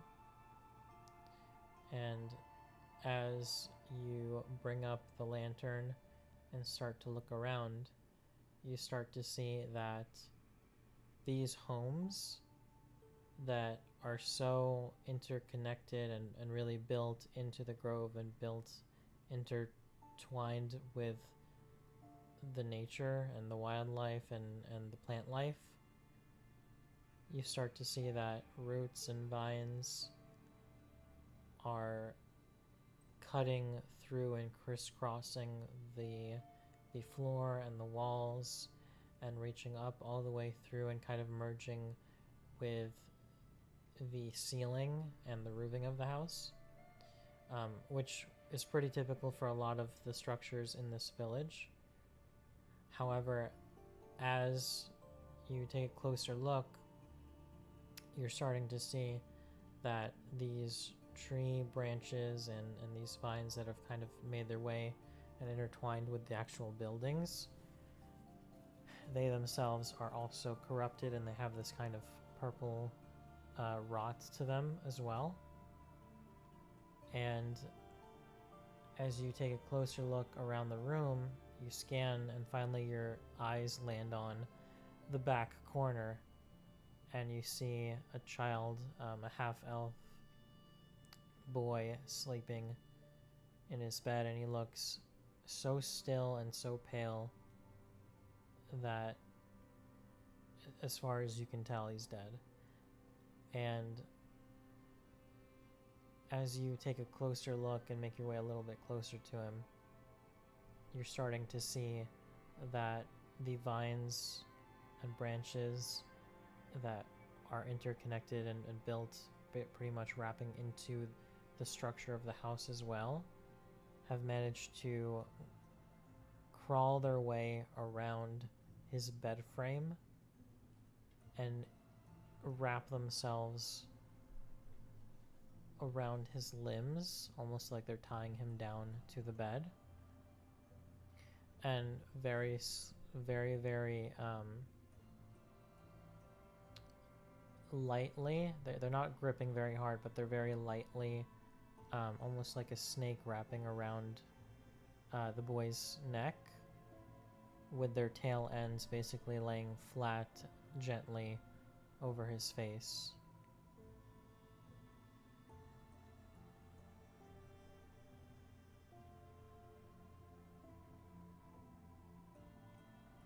I hold the lantern close to, like, just right above the boy's bed to see if any of the shadows react. Do any of them react? You don't see any shadows reacting, but what you do see is little kind of particles of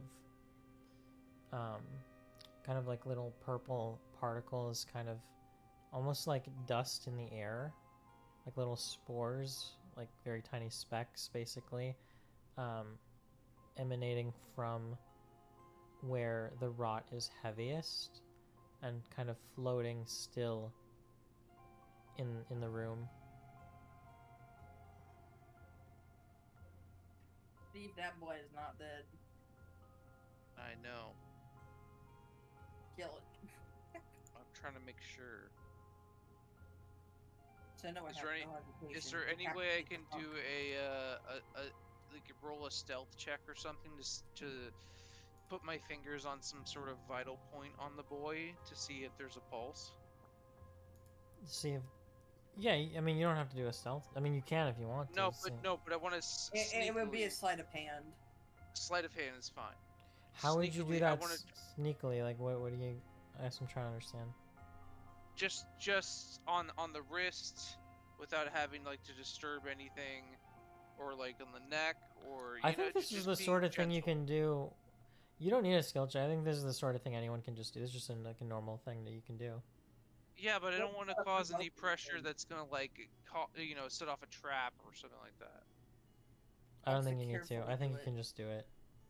Okay. Okay, fine. Yeah, it's He's like that walking up a confident. flight of stairs or opening a door. It's like it's really simple. You don't need. I'm just trying to Okay. avoid a catastrophe here. I got you. Because I'm on my own. So, yeah, I'm gonna check for a pulse. Okay. You reach down and touch him. The boy explodes and you all die. No, I'm kidding. Yeah, That's fireball.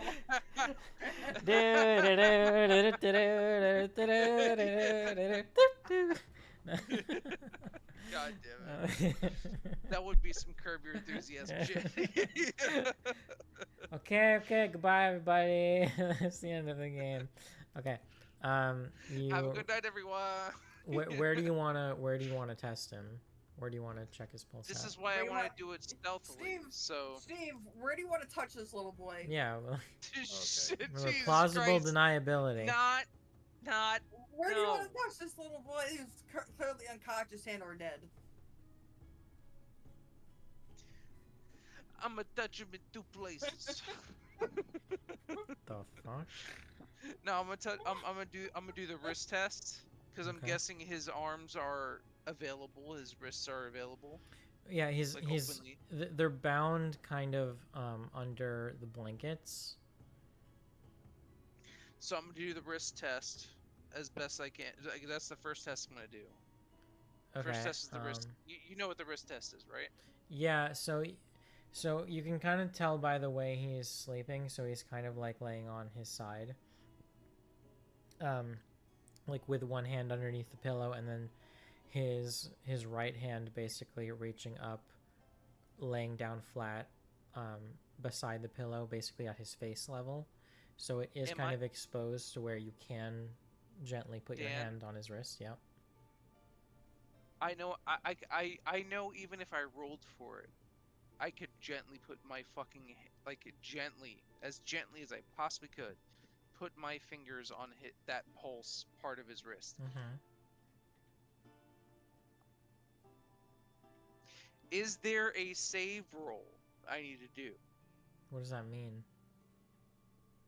Am I in trouble here? I guess you'll find out. Like, what do you mean? What do you mean a save roll? All right. How gently do I have to? I'm worried here. I'm so worried here. How gently do I have to roll for me to like feel his pulse, but also holy shit! not Okay, hurt? do like a fucking. If you want to do this so bad, do it I'm dex. worried. Do a dex no, roll. I don't need to if it doesn't matter. But I'm worried. Meantime, That's part of it. I know, Dan. If you want me to fucking roll something, I'll roll something. But I'm gonna gently as I possibly can, to feel his also pulse on his wrist. And if you, he wants to gently insert the 2 fingers. I want to touch this little. Oh, Jesus Christ. I'm not. I'm just kidding. I need to stop, anyways. Well, Dan. Puts the lotion on the skin. Okay. As you I'll get there. As you reach towards the boy's wrist to check his pulse, you start to hear kind The of boy a explodes. you start to hear a very low but still very like quiet rumbling and kind of gurgling sound coming from him. And as you place your two fingers over the top of the inner part of his wrist, that kind of gurgling sound starts to rumble a little bit even louder. And Can I hear that? you certainly wait, cannot. You're outside. Now, I was just making sure. So wait. So this gurgling sound is coming out of his mouth, correct? It's coming from him. Let's say from his torso. Gotcha. Okay. Okay. So inside of his body. Okay. And then as that happens, you're starting to notice more and more those kind of purple floating specks. Around his chest, I'm guessing. Well, they're still like floating in the air, but you can start to see they're more at like his face level. They're kind of like lightly blanketing or dancing over him as he sleeps.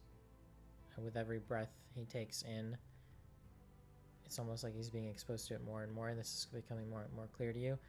And as you place your fingers gently over his wrists, you're starting to feel that gurgling sound from his torso emanate a little bit more strongly, like something is building up. And with that, make a dex saving throw. Fuck! I knew it. That's why That's why I was emphasizing the gentleness of the touch. I have a question. Can I see the light of the lantern from where I'm sitting? No.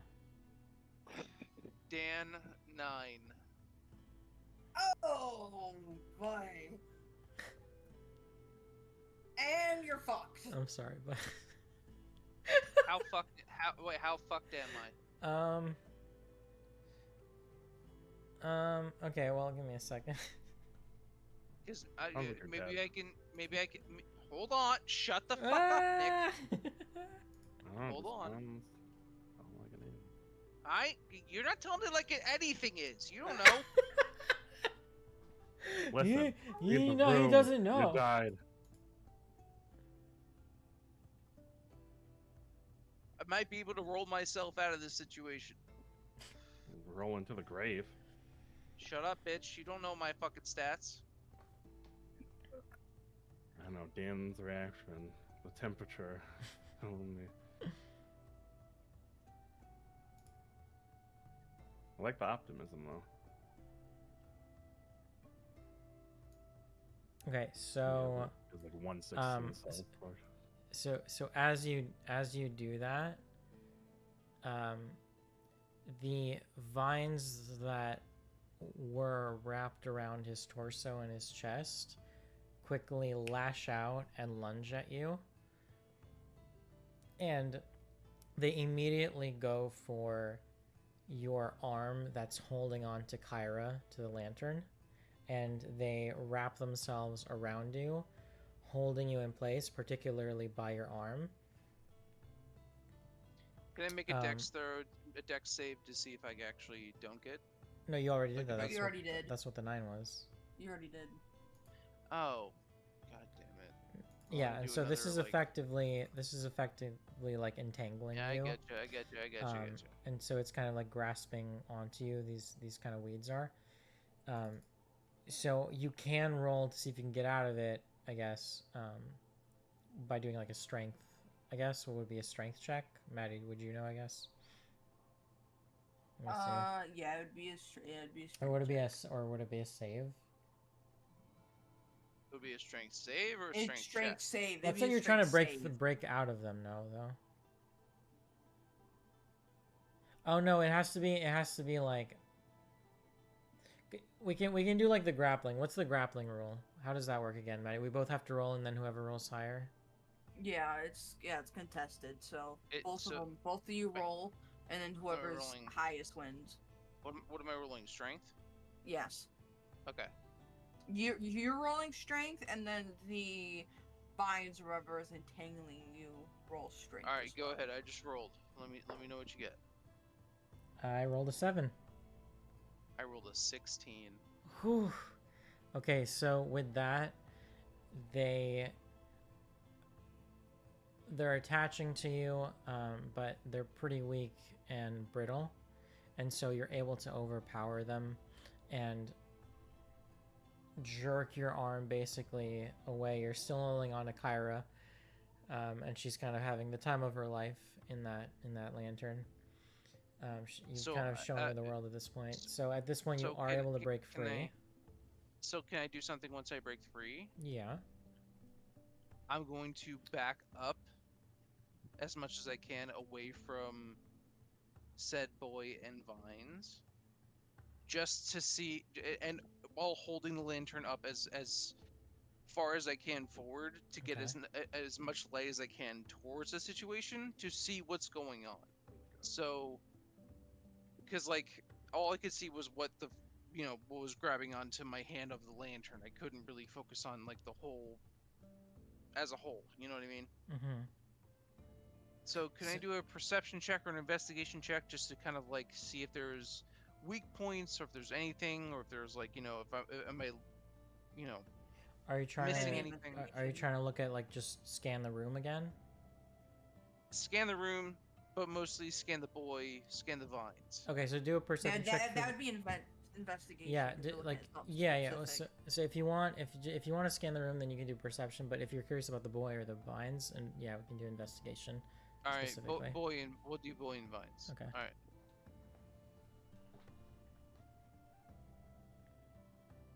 Oh, 11 With a +6? with a plus. Oh 6, shit! I know. Yeah, Oh that's my rough, bud. god! I rolled a 5. Oh shit. Okay, so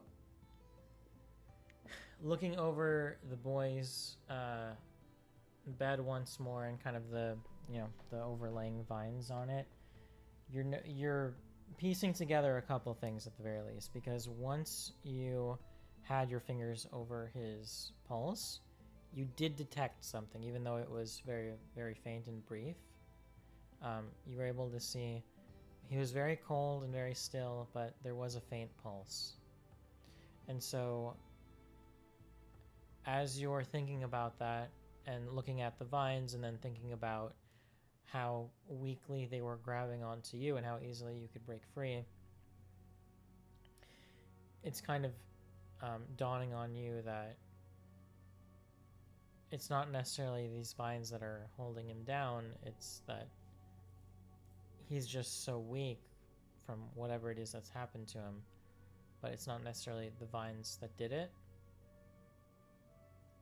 And that's as much as you can kind of glean right now by reflecting on the incident. And I can't see any injury or anything on the No, you don't see. He looks totally unharmed. He looks I just want cold to and make sure there peaceful. wasn't anything like ulterior injury. Can I roll a perception check to see where the vines go, or is that an investigation check again? They're kind of all. I mean, from what your passive perception even can just tell you that they're kind of all over the. I'm just talking about like the vines from the boy to wherever they're leading. I don't know exactly where they're leading to. I'm just kind of trying to see like if there's a main junction of where the things are going to. You know. That's a good question. Let me think about it for a second.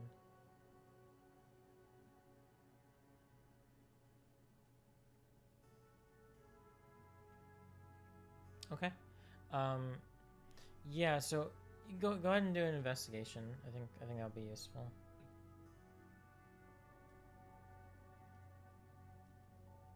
That's the roll I was looking for. 22. Fuck yeah! Finally, okay. We're back in it. Okay, so with that, you're starting. You kind of look more closely at the vines as they kind of. You've noticed that they managed to creep their way up the kid's bed frame and managed their way to kind of creep their way around him specifically. But before that and closer to the ground, you notice kind of where they're stemming from. and you're starting to see that they're running basically through the walls of the house back outside, and you can't see that you can't see anymore at that point, but you can see that the main route that the other kind of like tentacles or tendrils were sprouting from is basically piercing through the outside wall of the house to get into his room. Okay. And so if you wanted to follow it more, you would basically have to go back outside and then see where is it going from there. I see. Okay. So how far away? Excuse me, I'm burping. So with how far away I am from Senna and Alaris, can they still hear me if I yelled out? It'd be real muffled. Like,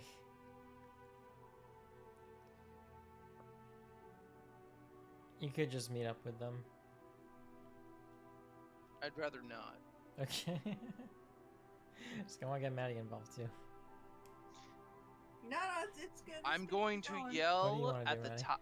So I'm gonna yell at the top of my lungs. Is there any way I can actually roll to make it louder? That's a funny question. Put your hands over your mouth. Like Um, couple them like a horn. I don't know, what would that be if anything? Performance? Maybe, yeah. You could do that, yeah. But what is that like underneath actually? Is that like a dex? It's a charisma. Is it? Oh. Um, Okay, you could do charisma. You I got mean, or we plus could one on do it. like acrobatic. I don't know acrobatics, but no.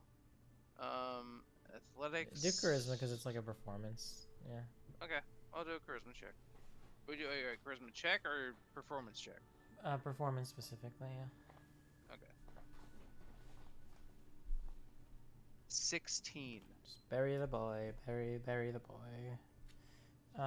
Okay, so what do you want to tell these folks?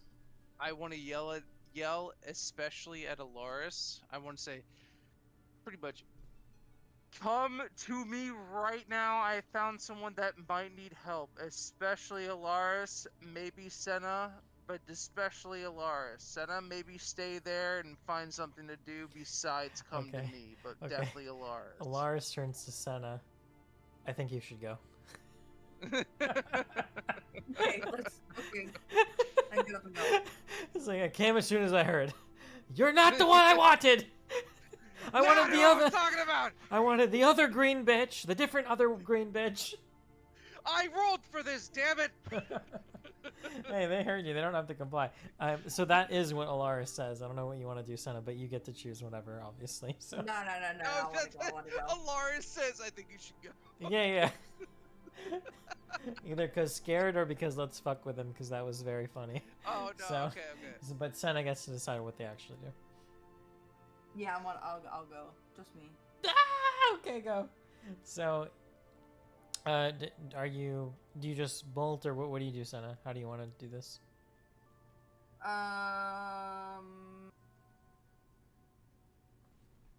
Yeah, let's bolt. Okay. So you start sprinting and stomping your way through this house, as if all the tension that was built up before No. really That's- doesn't matter. I take that back. I want to. Okay. I want to go stealth mode and try to scare the living Oh, fuck out God. of people. Okay, here we go. Hey, you didn't hear none of that, okay? Get to your... you mind your business, Hey, Malfrere. wait, no, hold on. What? Ah, fuck it, let's just go with it. Okay, can you do a stealth check or Yes, whatever? I it be? can. Your Let's do fucking it with hulking Jasper dice. hulking body. Where's my stealth at? Oh, that's the wrong character sheet. Okay. 18. Roll a 12. Well, you definitely do it. Wait, Or do we have don't to? I You have have a- to roll don't I against have his a say in perception. it? Well, I you'll think- have I to think roll you have to roll against against your his perception. perception, right? Okay, so Yeah. So yes. You have to. Well, would it be his passive perception, or would he do a roll? I think it'd be his pass. I think it's his passive perception. That would make sense if it was Well, passive your perception. passive is 16, yeah. Is that up Yeah. to date on the thing? Okay. What'd you roll again, Maddie? Sorry, I No, already it's forgot. 14 and 18. Okay, so you do it. 12. Yeah. 12 plus stuff. Okay, so you scare me. Congratulations. Oh well, what do you want to do? Ah! Wait, we're not there yet. Excuse me. I'm driving the bus. I am the bus. Maddie or Yes. Senna, how do you want to do this? I want to go up behind him and just like grab onto his shoulders, like one on each side, and just like squeeze him like a fucking balloon. Okay, so as you're And as I do that, I want to say, you missed me. okay, you rang. Okay, so Tyr, as you're waiting, kind of out of breath from yelling, and then also kind of unnerved by this, the pseudo attack of the vines, and your worry for this boy. You're kind of like out of breath, waiting and worrying with your back turned away from the door, just staring over, taking in the room, looking at the kid over, and then as that's happening, as you're kind of taking it in, reflecting on like the attack of the vines, you once again feel the creeping strength and weight of more green tendrils wrapping around your shoulders, giving you a shiver up your spine, thinking, oh no, the vines, they've come for me from behind, and I lowered my guard, I didn't notice. And then Senna yells. You missed me. What do you do? So, are these actual vines? Steve, pay attention! It's my hand, you forehead. It was a fucking metaphor, analogy, of artistic poetry, word art. Ah! Because I'm also green. Oh my god! Why would you do that? Because I felt like it. Also, I called for a Lars, you fuck! Hi, Tyr. Tomato, I'm sorry. tomato. Hi, Tyr. You can hear him from outside. So this is me yelling at a Lars. Come here, you freaking bastard! Ah, he's okay.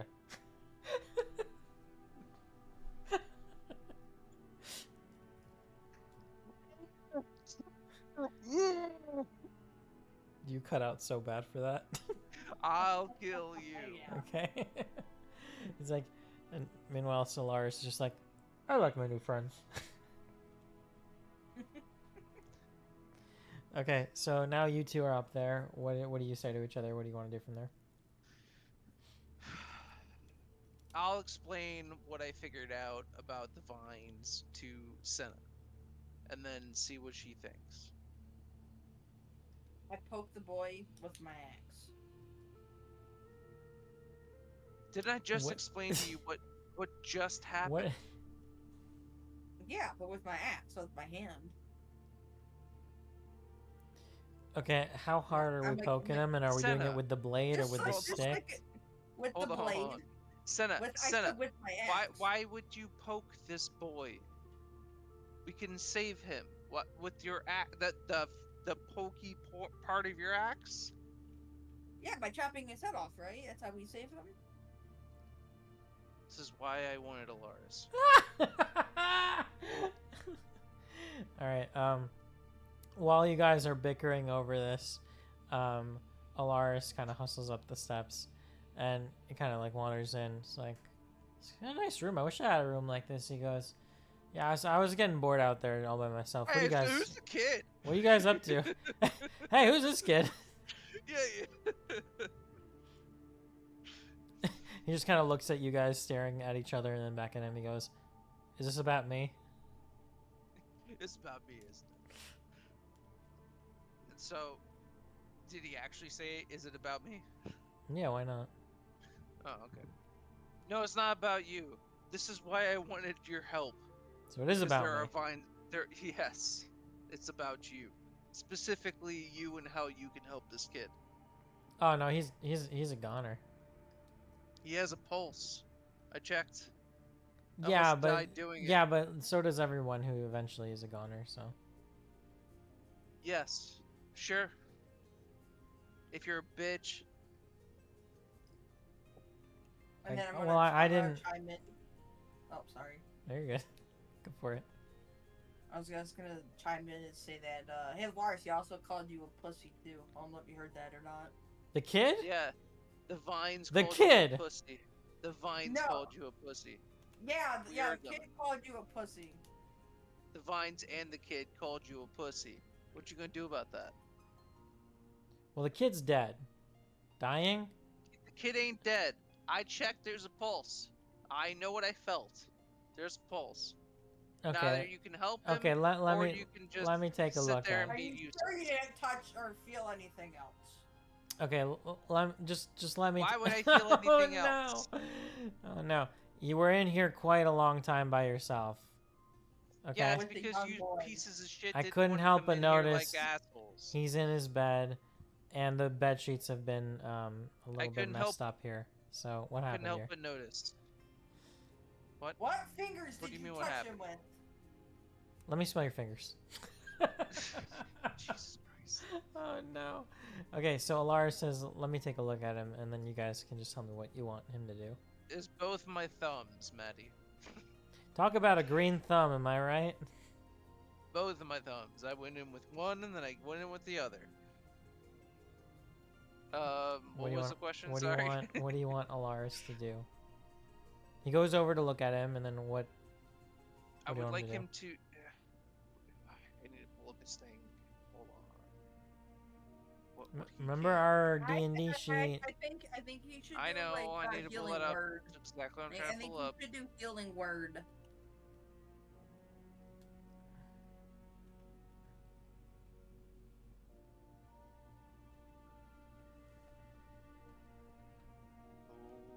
Hold on. I have that like spreadsheet open. It's nice because I can see Alright, like got everybody it. side by side. Mm-hmm. Healing word. Here, I can fucking post We could it. try and do healing word and see if that'll help.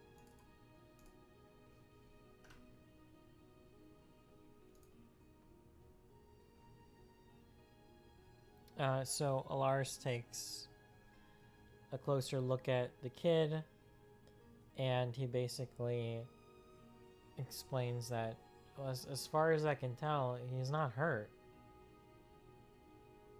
But he's almost dead. There's- He had barely any pulse. There's nothing to heal. It's almost like he's asleep. It's more like he's under a trance or he's asleep, not that he's injured. And I can tell you Can you guys, like just try it, Alaris? his HP is at 100. This is me telling you guys. Damn. You can try it. So I would like Alaris to maybe roll for this. Is there any way he can hold onto the vines and feel what he feels as a druid? I don't know if he has any druidic powers like that. That's an interesting question. Let me see. I want to piss on vines. I just want to see if he can like actually feel, a connection to something where he can,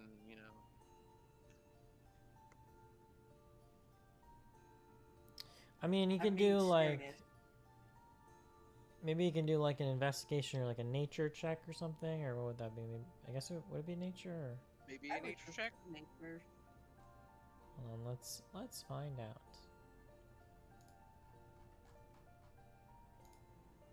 I can click on the names to go to the character sheets. I mean, for a nature check, you have a +4. Alright, what does that do? Okay.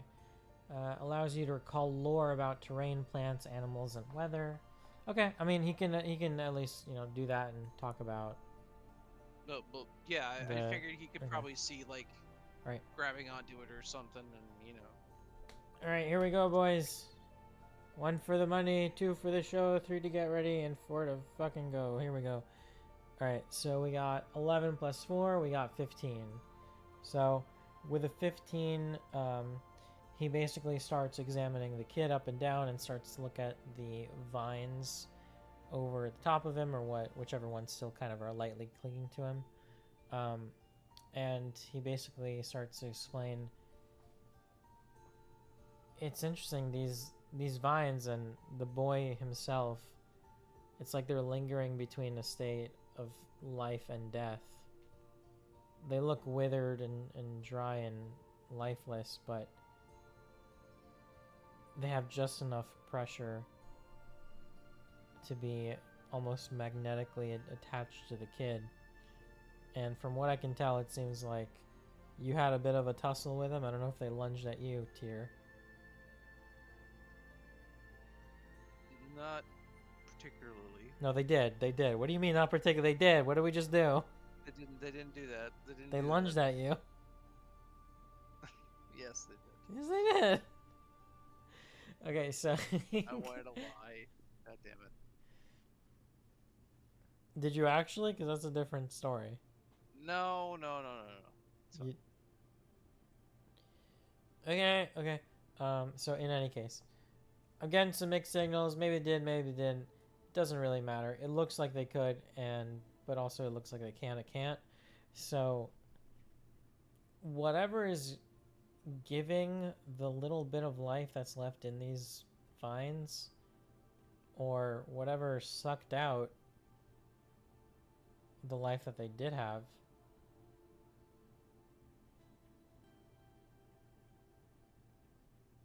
I'm trying to think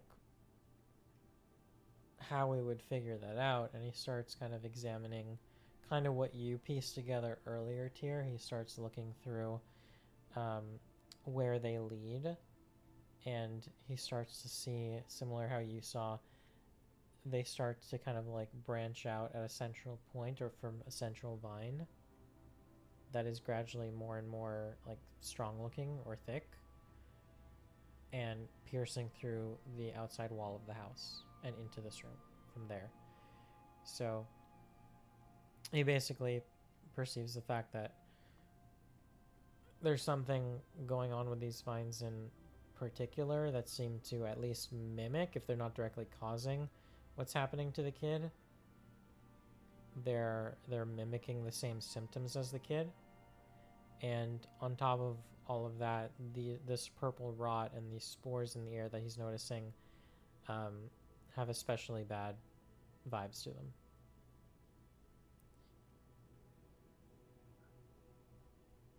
I look at Senna and say, "Hey, do you think you can cut through that root with one slash?"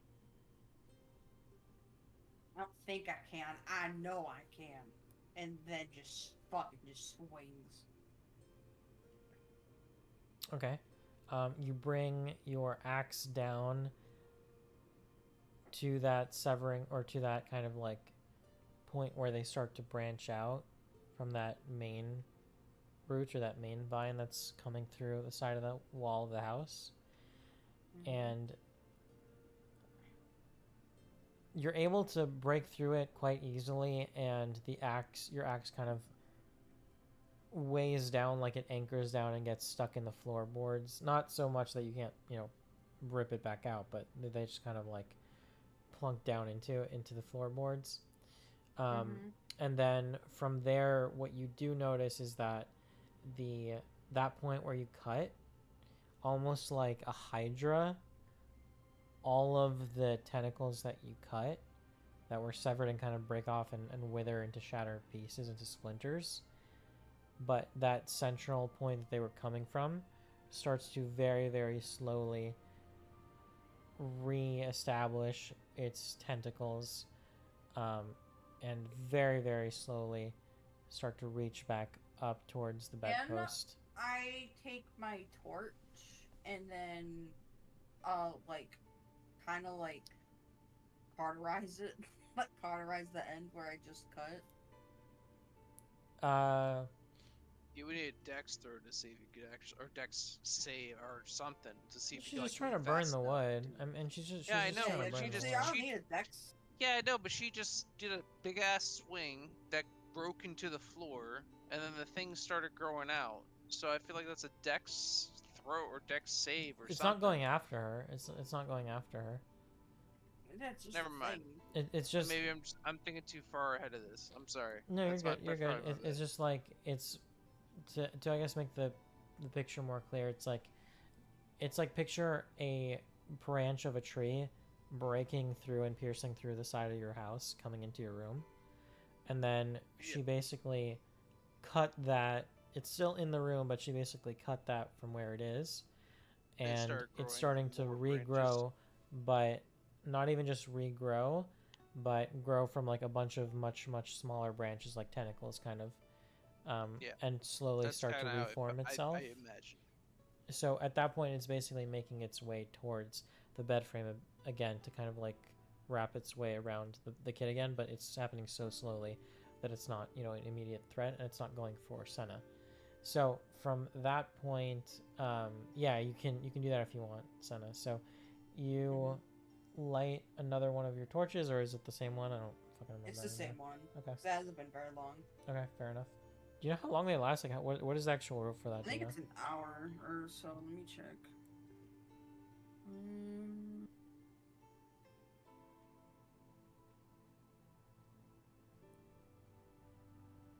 Yeah, 1 hour. Okay, we're still in the clear then. So you start to hold the torch down to the kind of reforming tentacles for branches, and as you do so, you are able to start scorching the wood, and it's damaging the actual branch even more so. And it's so flimsy and so weak and so dehydrated already that they just kind of almost turn into ash, like the little tendrils, right away. But as soon as you pull the torch back, you notice that that kind of crust and layer of ash and layer of burnt wood gradually starts to splinter off and break off and fall off the side of it as more tentacles kind of retake its shape and retake their place.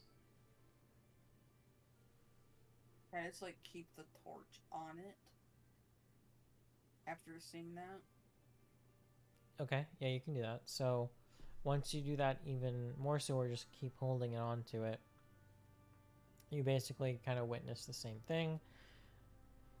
And as you, assuming you want to do this, where you keep the torch closer and closer to it, it's weird because it's not necessarily catching fire like you might expect. It's more that as you get closer to it, it almost immediately disintegrates and turns to ash, whatever is kind of in direct contact with the fire. It doesn't really like lead to catching fire. And so as you do that, you're getting closer and closer to the hole in the wall that it's piercing through, and you're starting to see kind of light, not light because it's dark out, but I guess moonlight, peer through from the outside, and you can kind of start to see through that hole a little bit through the outer edges as you're kind of eating away at that root that is pierced through the wall. And you're able to kind of see maybe where it's going, running along the side of the house. Okay, I'm gonna clock that, and then I'm gonna turn to Alaris and Tyr and say, I think I have this vine held back. Go and grab the boy. Wait, all right. So when she cut it and it spread out, did it reconnect? No, I'm holding it off with the torch. Oh, you're holding it off. Period. Okay, sorry. Yeah, I'm like Alright. burning it as it's trying to reconnect. Mm-hmm. But I'm Oh, preventing you it actually with did the that torch. properly. Okay, sorry, my bad. I misheard that and all right, didn't understand. Anyway, okay, so I'll tell Lars to grab it while I'm still holding the lantern with Kira in it, or Kyra. Okay, Alaris kind of protests and says, "Is our goal to save this one kid, to save everyone in this family, everyone in the village? What are we gonna do with the boy? What's step number 2 here? What's the end game? Because It's still a life. Let's just make sure he's okay. I don't think there's anything we can do for him right now. What's the end game? If I think, okay, looking at the state that he's in, looking at the parallel state that the surrounding vines and branches and the entire village is in, we need to cut this problem off at the source. Otherwise, it's us trying to save this kid is going to look like just what Senna's doing, like an endless task trying to fix the outer edge of the actual problem rather than the source, endlessly looping again and again and again. There's nothing we can do for him if we don't solve the actual root cause, pun intended. We'll get to that after we save this little boy. He's not in immediate danger. Look at him. As far as you can tell, he's been like this. Immediate danger if you don't save him. There's nothing we can do for him right now. Look at the. I don't know how these. I'm literally doing it right now. You don't understand. What don't I understand? Okay. I want you to think about this. In all of our interactions and all of our journeys so far, when has it ever been the case that I'm telling you, screw these people, let them die? I'm not saying we do that. I'm saying he's in this state, he's not going to get better, and he's not going to get worse either. Look around you. Look at the entire village is like this. All the people, all the wildlife, the trees, the roots, they're all connected. And as he says that, he gets a look in his eye like he just realized something, and he tells the both of you to follow him, and he runs down the stairs and wraps around the edge of the house to see where that root was coming from. I don't know if you want to follow him, but just tell me what you want to do. I'm gonna stay back.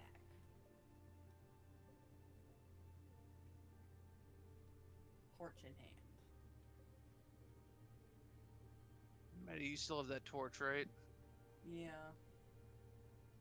Alright, then I'll follow Lars.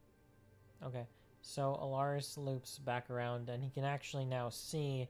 He found the outside end of that branch that Senna is burning from the inside, and you guys, if you're there with him, dear, you guys can basically see the hole in the wall that Senna is holding her torch at perpetually.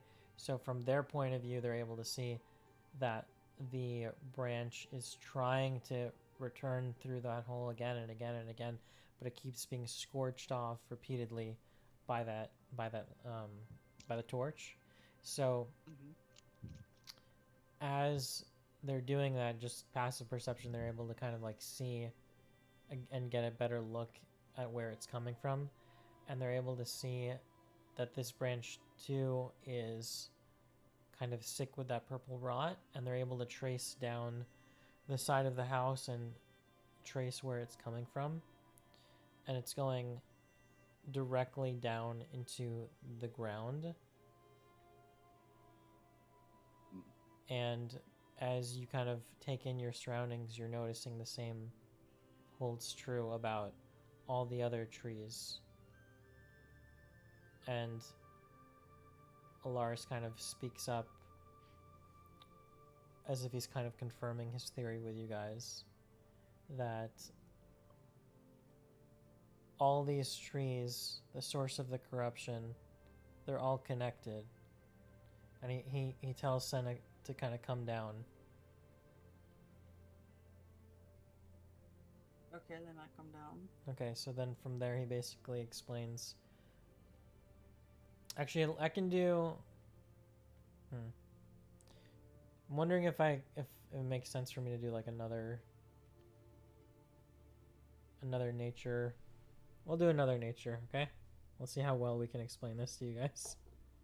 Okay. Okay, so that's a 16 with plus 4, 20, baby. Okay, we're gonna fucking get to it. 30-20. Let's go. So, baby. so Alaris basically starts to explain to you guys, to Senna and Tyr, that the way forests work, and this is actually true in real life, the way forests work is there is a central hub tree. There's a mother tree. And throughout the forest, there are also other hub trees. So these are the tallest, largest trees in the forest. But the way forests work is that once you look under the surface, once you look at the roots of the tree, of all the trees in the forest, dig into the ground, and they start to connect with each other by basically communicating with each other through a different type of plant, which is basically a kind of like it's basically like kind of a mushroom network or fungus network, which is like very, very thin. And what those do is that they attach themselves to the roots of the mother tree to suck off nutrients from it so it can live. But the other thing it's doing too is it's not just attaching to one tree, it's attaching to all of the trees in the forest, like a network. So all the trees are connected. And most importantly, they're all connected and feeding off of the mother tree. So if you look at how a forest works, it's often the case that you have a very few number of trees that are getting the largest, that are getting the most nutrients. And that tree ends up having offspring of its own in the form of the surrounding forest trees.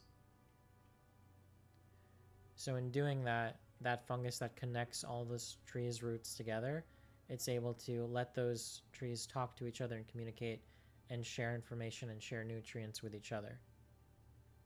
So Alaris, in saying all this, is basically putting forward the theory that whatever's making these trees sick, whatever's infesting the roots and the homes of all these people, it's all connected to that. And he points to the mother tree of the grove.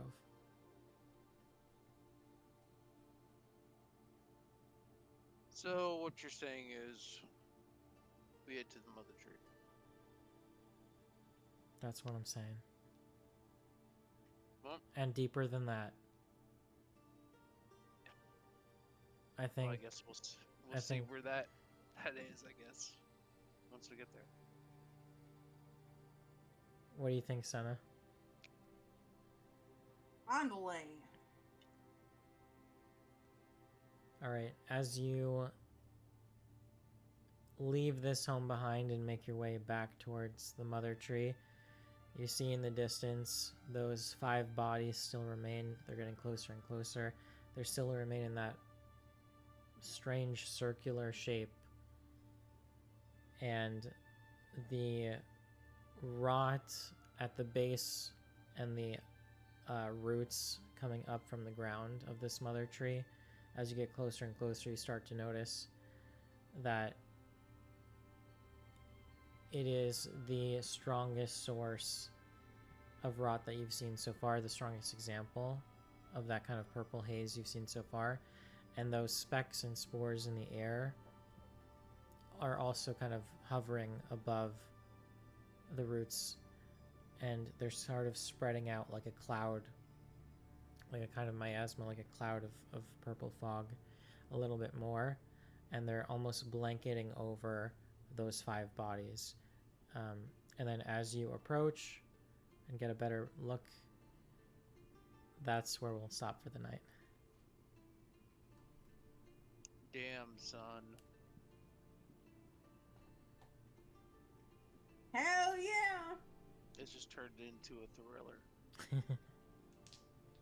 Alright. I like it, Dan. Good job. Thank you very much. Thank you, thank you, thank you. You want to hear something crazy? That was all improvised.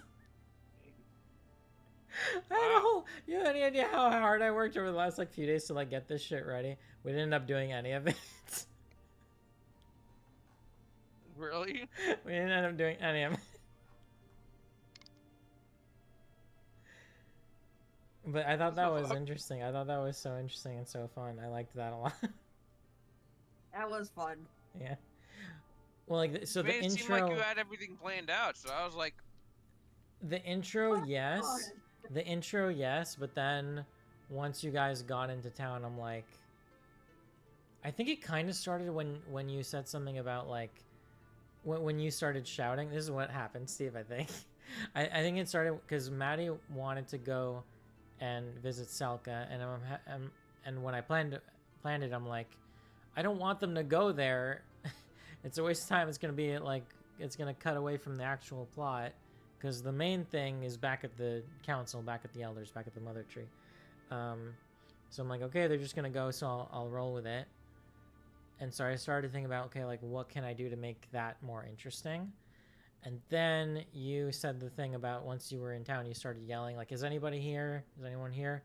And then that was maybe one of the first times I started to think about, like, literally as you said that, Steve, that was like one of the first times I started to think about, oh, what are we gonna do about the rest of the people? Because in my head, I'm like, they're it's fine. They're all asleep, and they're not gonna matter in this plot. We don't have to think about them. But then you asked, so I was like, oh shit. Okay, what can I do?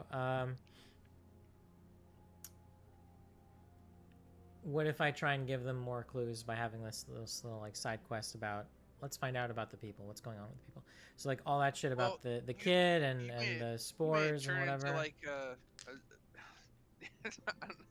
I think The Last of Us is creeping out on you, man. Yeah. No, that Oh definitely my came to mind for god. sure. As soon as the fucking sport shit happened, I'm like, you fucking son of a bitch.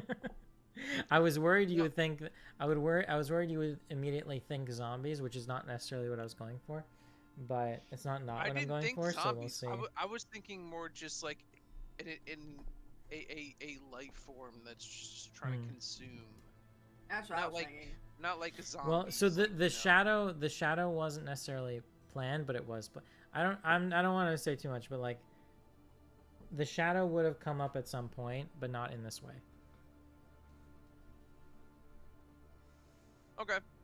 Because I'm definitely Interesting. curious about what the shadow actually is. Yeah, no, I was always, that is but something. So that wasn't just like a fake out. That was something, or not. It wasn't just improvised. But like the way I used it, I'm like, oh shit, I just need to. I need to give them some information or some clues, or let them do what they want to do, and tie in the story somehow. So I was like, okay, we'll do that there. so I will have a question for you for next time, and I'm probably gonna have to make a Hmm. note about this just so I don't forget. So in terms of Kyra,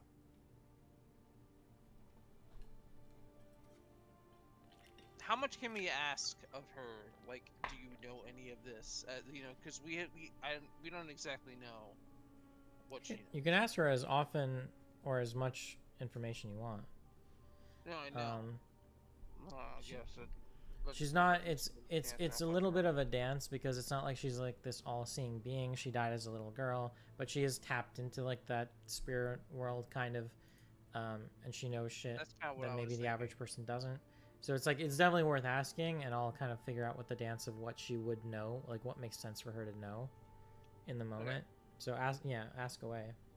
Because I didn't know if she was like contained to that spot, so she knows nothing, or like how much we should actually like use her as a resource, or Yeah, use her as much as you want.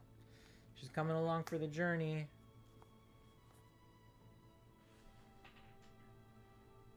hell yeah. Well done, Dan. Thank you guys. Thank you for being awesome. Thank you for joining and taking the time as always and being your ridiculous, fun, creative selves. It always Hell makes it more yeah. You as interesting and well. more fun. Thank you, Nick, for putting up with our nonsense. I hope your project is going well. Hope it was entertaining. It's going terrible. For every like error I like code, it's like 87 more that pop up.